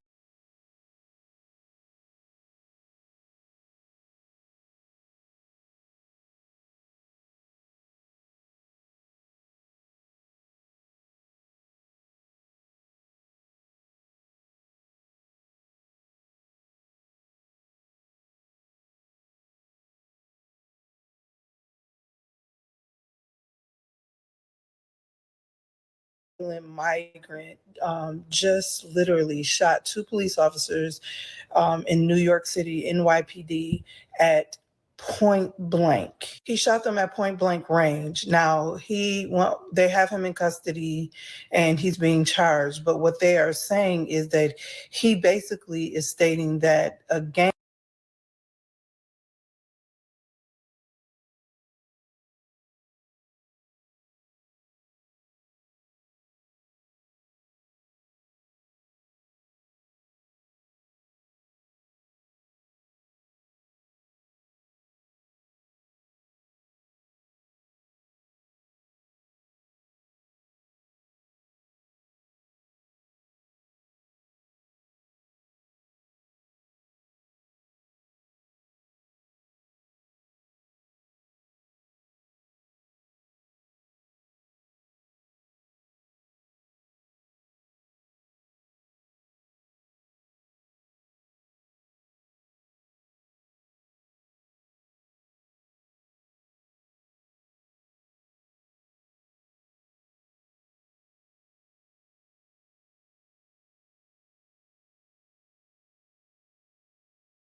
migrant just literally shot 2 police officers in New York City, NYPD, at point blank. He shot them at point blank range. Now they have him in custody and he's being charged. But what they are saying is that he basically is stating that a gang is instructing him to shoot at cops. Now we know what has happened in Aurora, Colorado. If y'all don't know, it's not even happening in just Aurora. Now it's transferring to even Denver, Colorado. What is happening is there are squatter laws in Colorado. And what squatter laws are, the fact that they even still exist in Colorado and that it's legal, it blows my mind. The apartment building in Colorado was actually condemned because of the code violations. Now, what tenants was saying is that they were threatening the management or the people that was over the building and not allowing staff to come into the building to fix it up and things of that nature. Sanctuary city. So Colorado is a sanctuary city. And what that does is it limits, I don't know how much of it is true, but I heard that they were waiting for the older tenants to move out, and then they would move in other tenants and would be taking the money and rent from those tenants. Now, also in Denver, I'm hearing that they broke into many gun stores, and they are trying to do the same thing in Denver. We over here on the Millionaire Morning Show and on the Anton Daniels channel have been paying attention to this and tracking this literally for years now. It's a reason why Mike Johnston, the newest mayor over in Denver, who also signed the letter along with Houston mayor and LA mayor Karen Bass and Chicago mayor Brandon Johnson and New York mayor Eric Adams and all the rest of these sanctuary cities.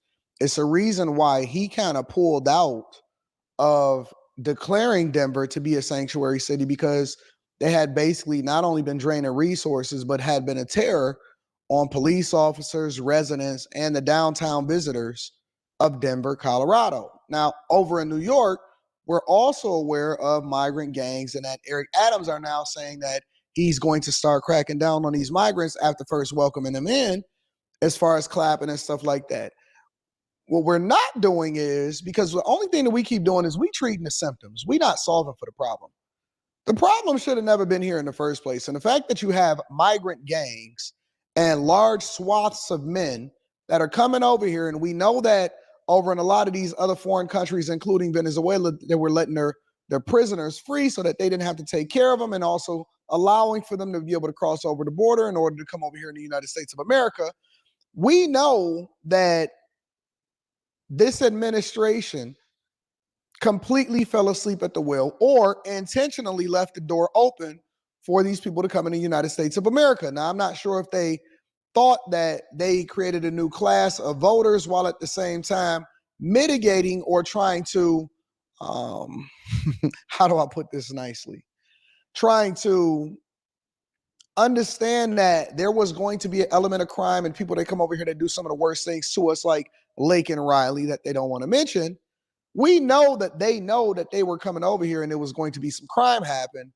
I'm not sure if they really took into consideration how much people would suffer and how much Americans would suffer, but those are just casualties of war. You, as an American, you are a casualty of war, and it just is what it is. You are going to get caught up in the system. Okay, listen, we need some sacrificial lambs. They're going to take over your apartment building. They're going to take out this police officer. They're going to rob these people. They're going to take over these level of jobs. And so now, at the same time, they become endearing to the Democratic Party because those are the ones that left the border open to an unprecedented amount of migrants that came over here at the same time. Not only that, we have to be mindful of who we let all of those younger age men come over to the border. We did not lock the border down. And I remember doing a video talking about the border. And here's what I'm saying. I don't have a problem with immigrants coming over here, especially when they have dealt with the things that they deal with in their different countries, giving them an opportunity. That's not the point. But the proper thing to do is literally making sure we are coming over, their background. Without proper management, this makes no sense. And when I talked about it last time, a lot of people was in my comments trying to come for me. But look, now y'all see what is happening. And then the media is not even reporting or even trying to talk about it. Oh, they talk about it. I've been covering it. I've been covering it for over 2.5 years. This is not nothing new to me. I'm just like waiting for the hammer to drop because, hopefully we can get another 8 years.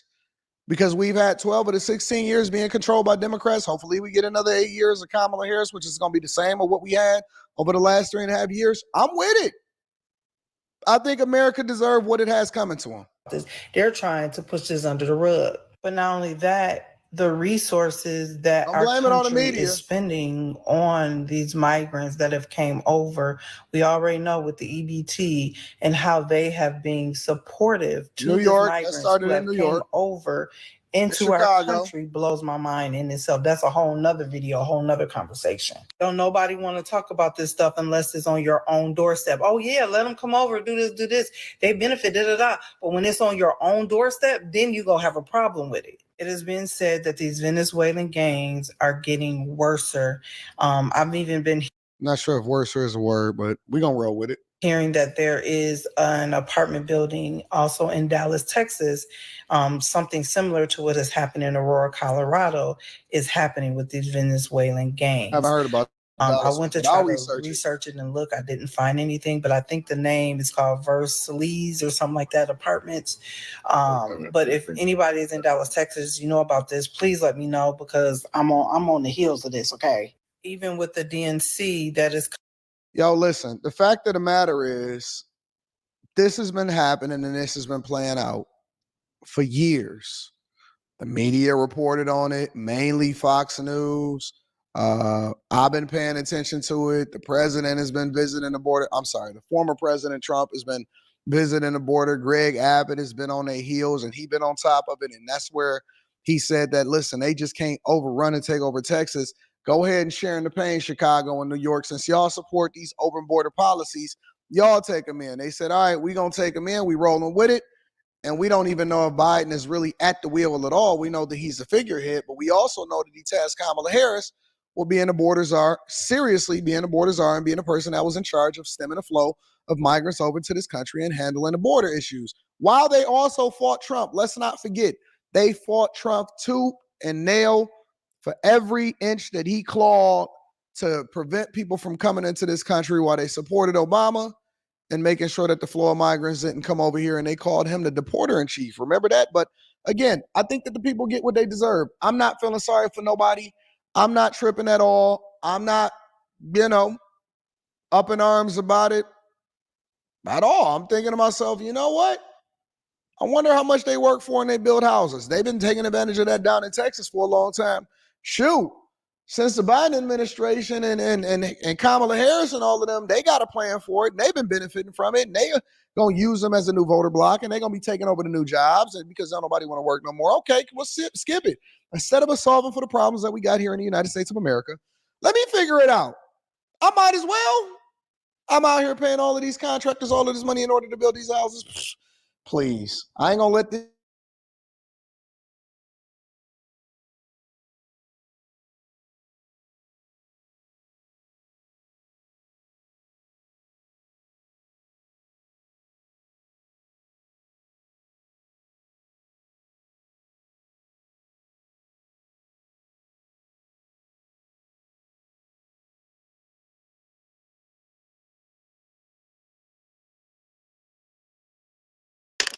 Kamala Harris has finally agreed to sit down and do an interview. It's finally going to happen. Here's some details. That CNN will hold an exclusive interview with Kamala Harris, her first since becoming the Democratic presidential nominee. Her running mate, Tim Walz, will join as well for this first interview. This is also their first interview together as the Democratic ticket. Let's bring in our CNN political director, David Chalian. So, David, what are we learning? Yeah, I mean, we have been waiting to see this next sort of important hurdle for Kamala Harris and her campaign to jump, which is after a very successful 6 weeks here since she became the Democratic nominee, coalesced the party behind her, raised a ton of money, injected enthusiasm, got a running mate, pulled off a convention. All of that, though, Alex, very scripted. Now, a couple other things coming up. They said they were going to schedule an interview, a sit-down interview, an extensive interview before the end of the month. That now is happening on CNN with our colleague Dana Bash, our anchor and chief political correspondent down in Georgia. Harris and Walz are going on this bus tour starting tomorrow in Georgia. The interview will take place on Thursday. It will air as a primetime special at 9 p.m. Eastern here on CNN on Thursday. And as you noted, it is, of course, the first joint interview that the Democratic nominee and the vice presidential nominee are doing together, but it's also her first interview, the vice president, as the Democratic candidate. This is the first time she's going to take questions in a concerted effort like this in an interview format since Joe Biden 6 weeks ago upended this entire race by making. Yeah, man. I don't care who you are. I understand we have differences of opinion. Let's be really, really clear. This is weak sauce. Let's be really, really clear. This is what losers do. Let's be really, really, really, really clear. You ain't ready. Or is that's a phrase from Tiffany Haddish. She ready? How about she ain't ready? You haven't had a sit-down interview since you took the nomination, since you were handed the nomination, okay? And now you can't even sit down and talk to Dana Bash at CNN. It's not like you're walking into a buzzsaw. You can't sit down with CNN by yourself as the potential commander-in-chief, man, the one that's been sitting in the situation room, the one that's been sitting in the room with Biden when we have decided to send bombs or pull troops. I mean, you've been that close to everything with Biden, and you can't sit with Dana Bash and talk. You got to bring Timmy. They're not calling her a coward for this. They're not calling her lame for this. Now, just imagine if Trump wouldn't do a sit-down unless J.D. Vance was with him. We ain't even going to try to imagine it. Double standards. Triple standards, Johnson. This is the lamest of the lame. This is supposed to be like an extra thing you do after you've done a couple sit-downs. Then you sit down with your VP, maybe, and be like, yo, we're just doing this for fun, man, to show you the chemistry with the team. Now, you don't do this first. First, you should have already did this. You should, in my opinion, Kamala Harris should have already sat down with somebody before she even brought in Tim Walz. Let me get this right as well. Let me go there. Let's go here all the way. Because I got people that are saying, Tim Black, you must be a Trump supporter. No, I'm a reporter. I'm a commentator. I'm actually as more unbiased than probably anybody you watch because I don't like neither one of these parties. And I'm not afraid to say it. In fact, that's my brand. Both parties suck, Johnson. I'm for the people. Put it to you this way. Donald Trump has been called racist, basically a Klan member that hates black people for 8 years. And you know what he did? He went to the National Association of Black Journalists by himself in the most hostile of territories. Did not have pre-screened questions and sat there for an hour.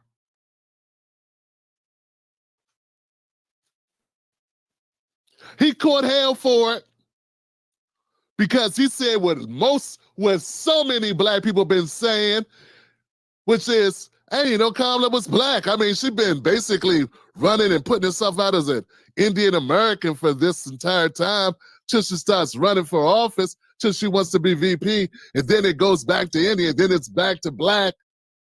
He said only what people been saying. We don't want to dig that back up. What I'm saying is he did that. Kamala can't do that. Kamala hasn't done that. I believe it's because she can't do it.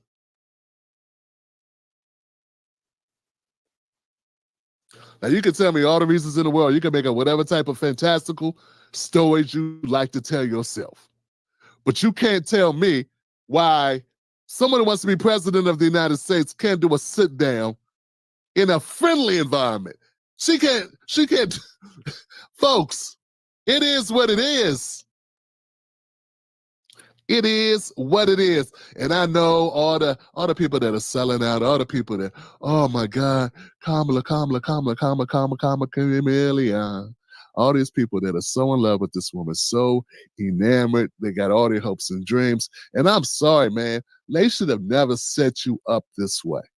I sincerely feel bad. I have a granddaughter, she's 12 years old. Her name is Naomi.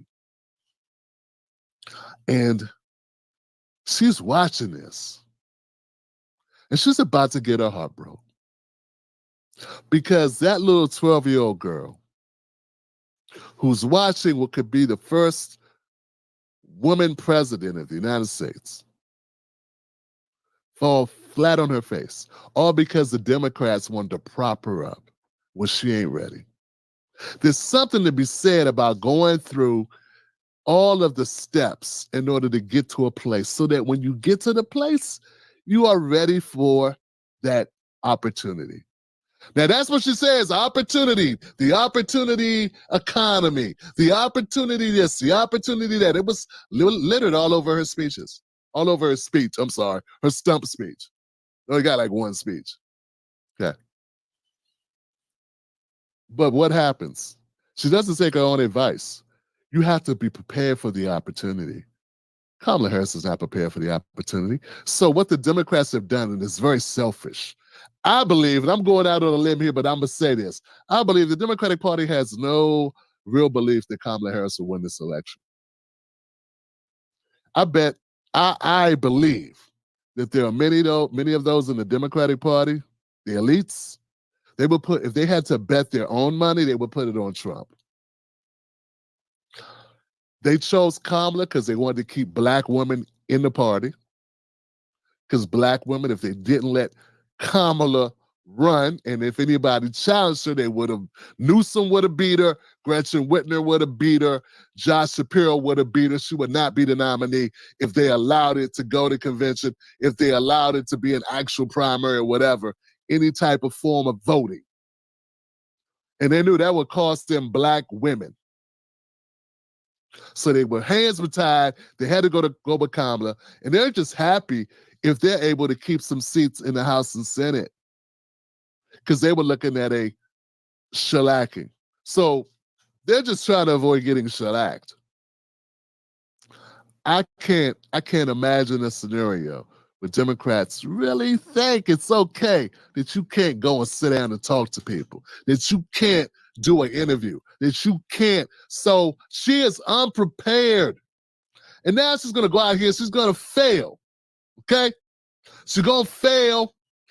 It's not going to work. And they're going to blame the racist society. But first they're going to blame black men. Then they're going to blame racist society. First it's going to be black men didn't do enough. Oh, if only black men was like D.L. Hughley. If only we was like Ricky Smiley and Uncle Luke and all the other, all the Steve Harvey. If only black American men, or if only black American men would got behind her more. Meanwhile, white men will be like, Asian men gonna be like, Latino men, they all gonna vote way less than us for her. But we gonna catch all the heat. It's gonna be a big divide. It's gonna be a smear campaign on who the Democrats can point the finger at and blame for the L. And when I say L, I don't mean LL Cool J. I mean the lose, the loss, the big loss at zero they're about to catch behind this Kamala thing, because she is not ready. And you know what? Maybe she's not supposed to be president. Maybe that's not her strong suit. Maybe the Peter principle is in place, which is people tend to get promoted to a position where they're incompetent. I think Kamala Harris was better staying in a Senate role. That's what I think. Where she could do all her remarks prepared. She doesn't have the gear. She don't have the charisma gear, guys. You need the charisma gear to do this job at this level, particularly coming after Obama.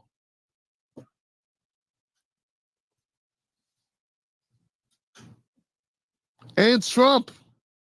Once again, Trump can go stand in front. They say all this crap about Trump. They take him out of context. A guy joking about Hannibal Lecter, that becomes a news bite. Like he really wants to eat people. Like the Democrats are so desperate to smear Trump because he can do what their candidate can't do. He can get on stage without a script and connect with his audience and just talk. In my experience, people who can't do it always cheapen it and demean it because they can't do it. What they can't do, they demean it, of course. They try to make it a negative because they can't do it.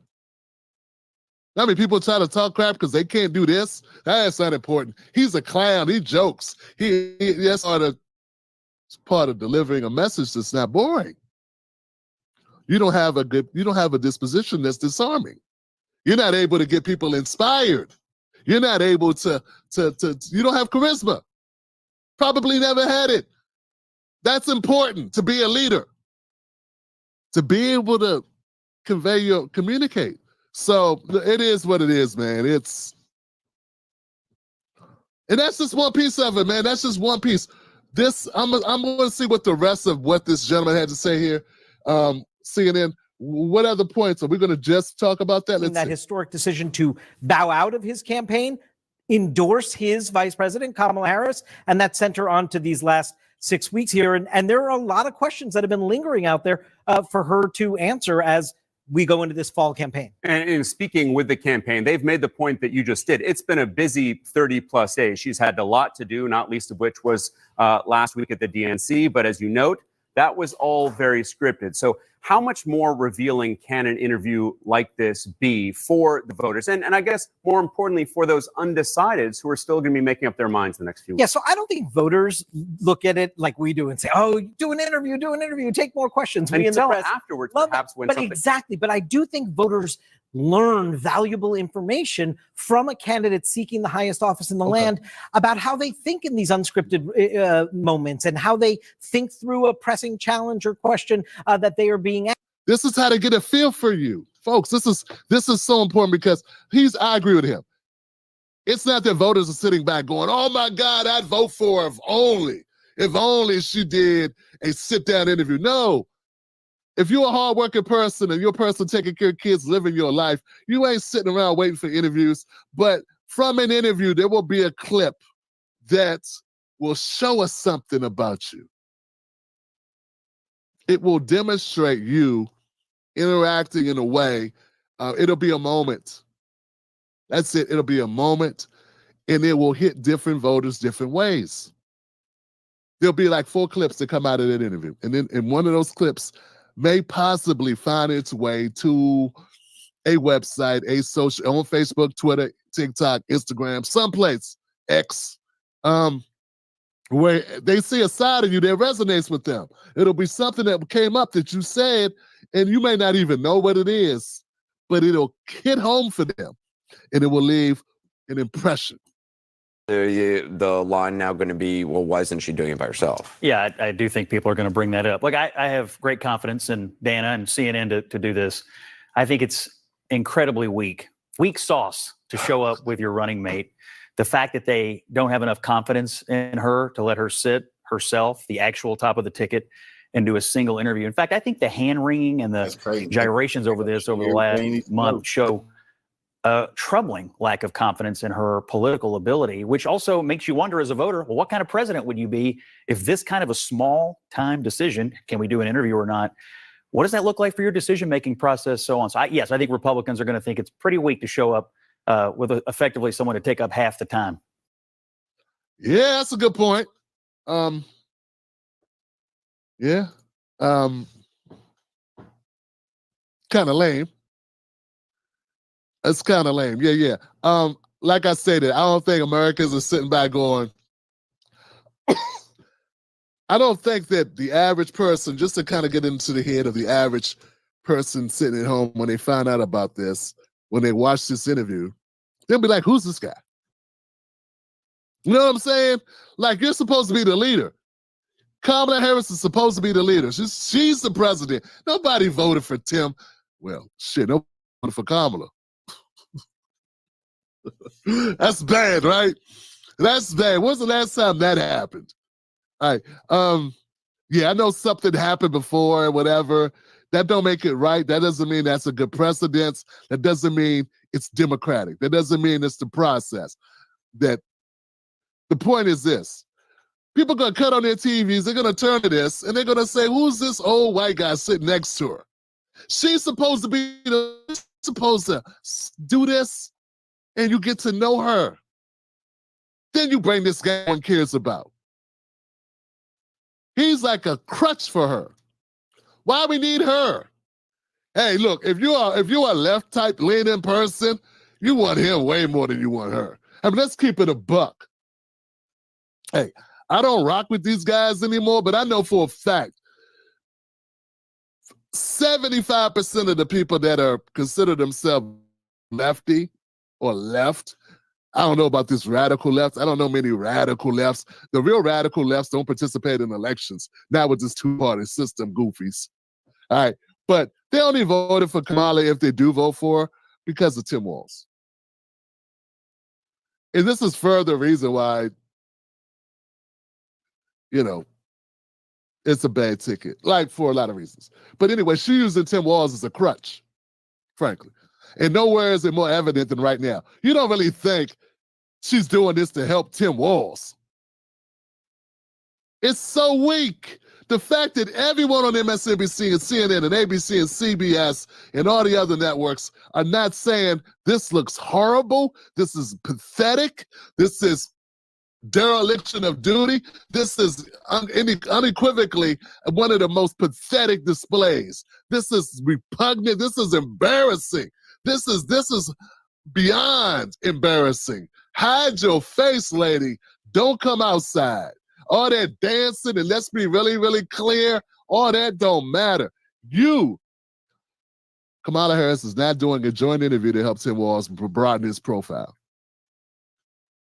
Kamala Harris is doing a joint interview because Tim Walz is helping her.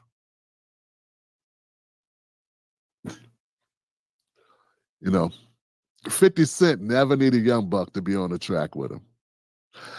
50 Cent didn't need the game on the track. Okay? Like, you know what I'm saying? Like, Nas doesn't need backup dancers. Okay? Okay? Let's keep it a buck here. Yeah? Kendrick doesn't need someone, you know, holding it down for him. Yeah, you can play all the hip-hop music and get the rights to him to play him on your show, but Beyonce, she doesn't need a singer to co-sign, to co-sing with her. All right? You can't buy it. Yeah, you can get picked by Joe Biden to be VP. You can let the Democratic Party choose you to be his successor. But you can't get picked to be president. You have to be elected. Votes are earned, not given.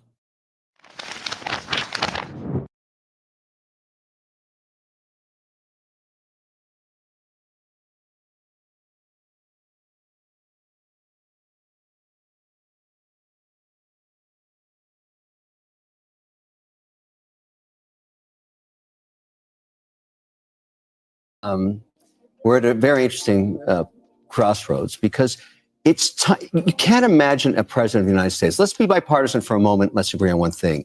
There is no scenario where the president of the United States can't head up a press conference. Under any scenario, every president has been able to address the press, and in the good times and the bad times. She has to start talking to the press, period. There's no optionality. There's no scenario where anybody would be comfortable, particularly in the swing states with swing voters. Are thinking to myself, what do we got here? Why won't she talk to the press? I'm asking it from a policy guy. I need explanations for these policies because I have to invest on these policies. I have questions and I don't get any answers. I'm not being unreasonable. Come out wherever you are and talk to the press. I want my former or future commander-in-chief to have the confidence of someone that is ready to take on every other global leader. So I would hope that the current vice president will come out and say, yeah, what questions do you have for me? When this is all over, a masterclass can be taught on the biggest city girl finesse ever. No presidential candidate ever avoided media like this and refused to answer questions for 6 weeks. Not only as a sitting VP who said to have been the last person in the room with Joe Biden on all major decisions, but a presidential candidate that's asking for votes. 6 weeks. She even snubbed the Black reporters, didn't even show up to their event, and had a whole month later to invite them to her own event where she could have had a press conference and sat down one-on-one with several of them over a few days. You know, out of 1,000 Black journalists, I'm sure there's 10 capable, right? If you can't talk to the American media and answer questions, how would you conduct yourself on the international stage? Well, good thing she's already in office and we don't have to imagine it. And I'm wondering what the United States is going to do more specifically to set up a permanent infrastructure. And relatedly, is the United States willing to make a specific allocation for Ukrainian refugees? Okay. A friend in need is a friend indeed. Okay, I can first. Okay, so this time. Wow. This is her in office as VP, doing a joint press conference with the president of Poland. She couldn't even answer a simple question about Ukraine's conflict with Russia. So instead of answering the question, she starts laughing like a lunatic hyena on the world stage in front of international leaders. That's the president of another country she's standing next to.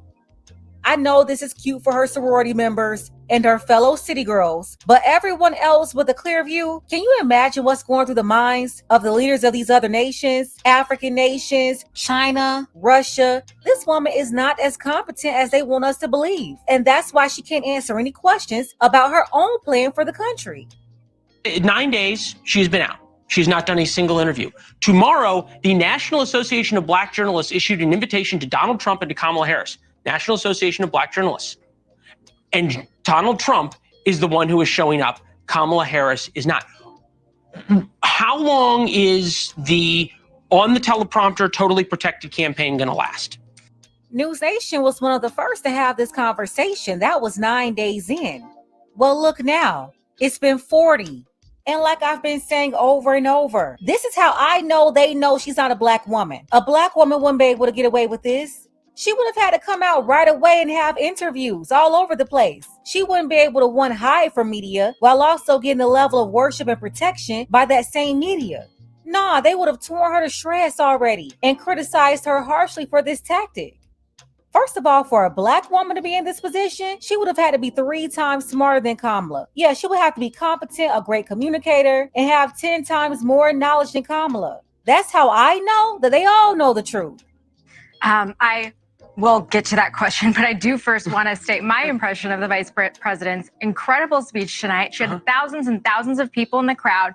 It leads off of a week that she had where she raised $200 million from donors. It was a historic amount of support that she's received. All stipulated, counselor. 2/3 of those donations were first-time donors, people who are excited. She's galvanized the Fundraising crowd. segments next. Answer the question. And also, I want to also note that she laid out a vision of the future. She talked about wanting to move forward and not backwards. She talked about opportunity. She talked about the middle class. She talked about reproductive rights and we heard the whole thing.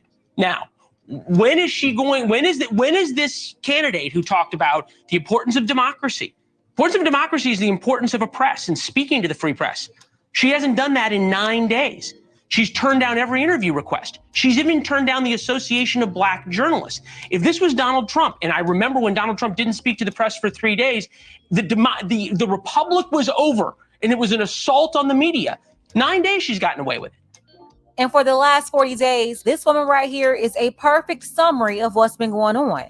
A lot of people caping for Kamala, bringing up this manufactured support, a whole bunch of fluff, no substance. Even right now at the time of this video, no policies, no agenda on her website, just donate buttons. So I'd like to also say that Vice President Harris has engaged media throughout the entire time that she's worked as vice president. And she's been hitting the You're trail. entitled to your own opinion. You're not entitled to your own facts. Hogan answered the question. Give me an answer. I will get to your question Okay. about ABJ. At first, I don't work for the vice president anymore, but I did see in public reporting that this was a clear scheduling conflict. No, that's not true. You know, a few people try to come in here and run interference and try to say she had to go to a funeral. The NABJ was that Wednesday. Congresswoman Sheila Jackson Lee's funeral was that Thursday. So yeah, what's the next slide? There was no conflict, especially when you have over 1,000 Black reporters waiting on you and they told you they had your opponent in the room too. See, what really happened is Kamala left them waiting and refused to respond, didn't even want to engage. That's until she found out that Trump accepted the invitation. And like I've said plenty of times here, what stopped her from scheduling with them on her own time? It's no excuse. She always gave a place at the table to Black journalists. Okay, this is a woman, though, who, when off script, is a disaster. She was a disaster in the Lester Holt interview. I disagree. Okay, well, you can disagree, but there's a reason that she doesn't go out there and do interviews. I covered the Trump-Pence White House.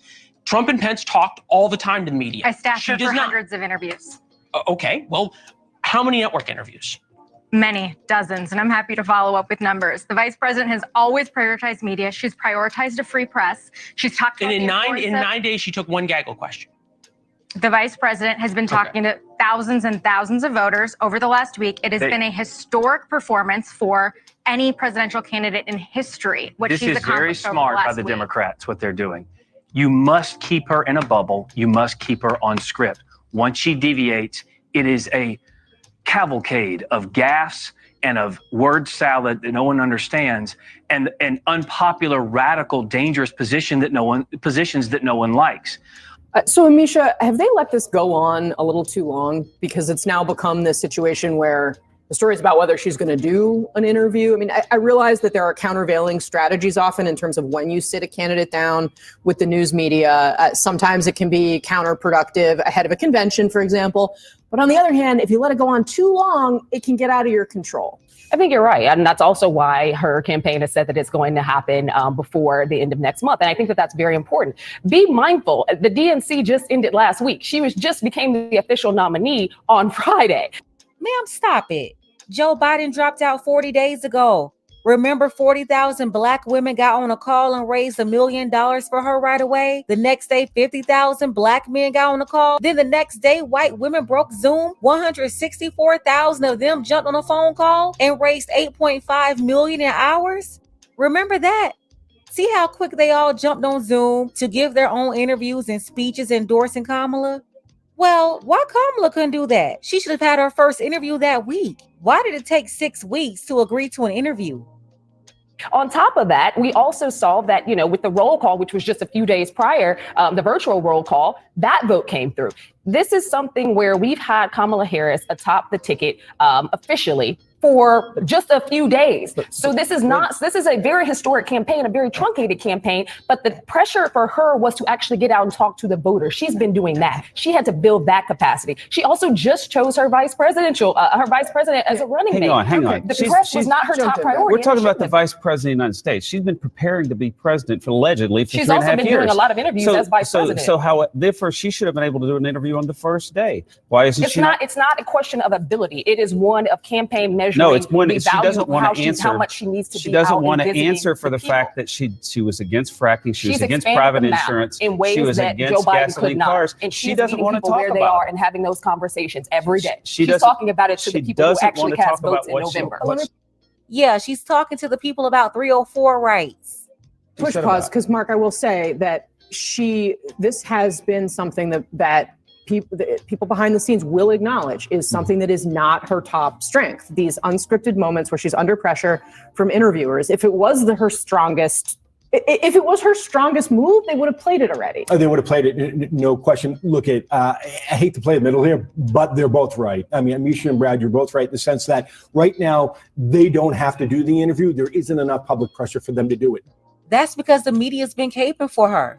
And the question arises. The public pressure is building up for the interview. I know, but I think it is. But remember, this is the first week back to school for a lot of schools. It's certainly in the Northeast. Kids are just back in the South right now. But people are finishing their vacations. She is able to enjoy the cover of summer right now. Back to school? Now the excuse is kids going back to school? That's got nothing to do with Kamala. She's 60 years old. She don't have no kids going back to school. But even if she did, kids going back to school is still not an excuse for a presidential candidate to not take interviews for 40 days. Barack Obama had 2 kids going back to school in 2008. And he did interviews on every local and national platform. Same as Trump. Trump had little Trump going back to school in 2016. And he was everywhere too. But Kamala Harris is finally going to do an interview. This is after she had this whole internal debate about when she would do the interview, who she would do it with. Biden's team had to tell her what to do. Obama's team had to tell her what to do. Her sister's team had to tell her what to do. And after all these people had to tell her what to do, she was finally able to make the most tough decision of her career. Kamala is doing a pre-recorded sit-down interview with CNN. She's bringing her support puppy with her VP pick. He'll be doing the interview with her because she doesn't know how to answer questions alone. But let's go ahead and get the conversation started. Never in history have we seen anything like this. 40 days for a presidential candidate to speak to the media while the media covered them and gave them nonstop praise and fluff at the same time. Why is Kamala the cosplaying chameleon getting special treatment? Somebody answer that for me in the comments. Don't forget that you can support this channel as well. Links to Cash App and PayPal are below. Go follow me.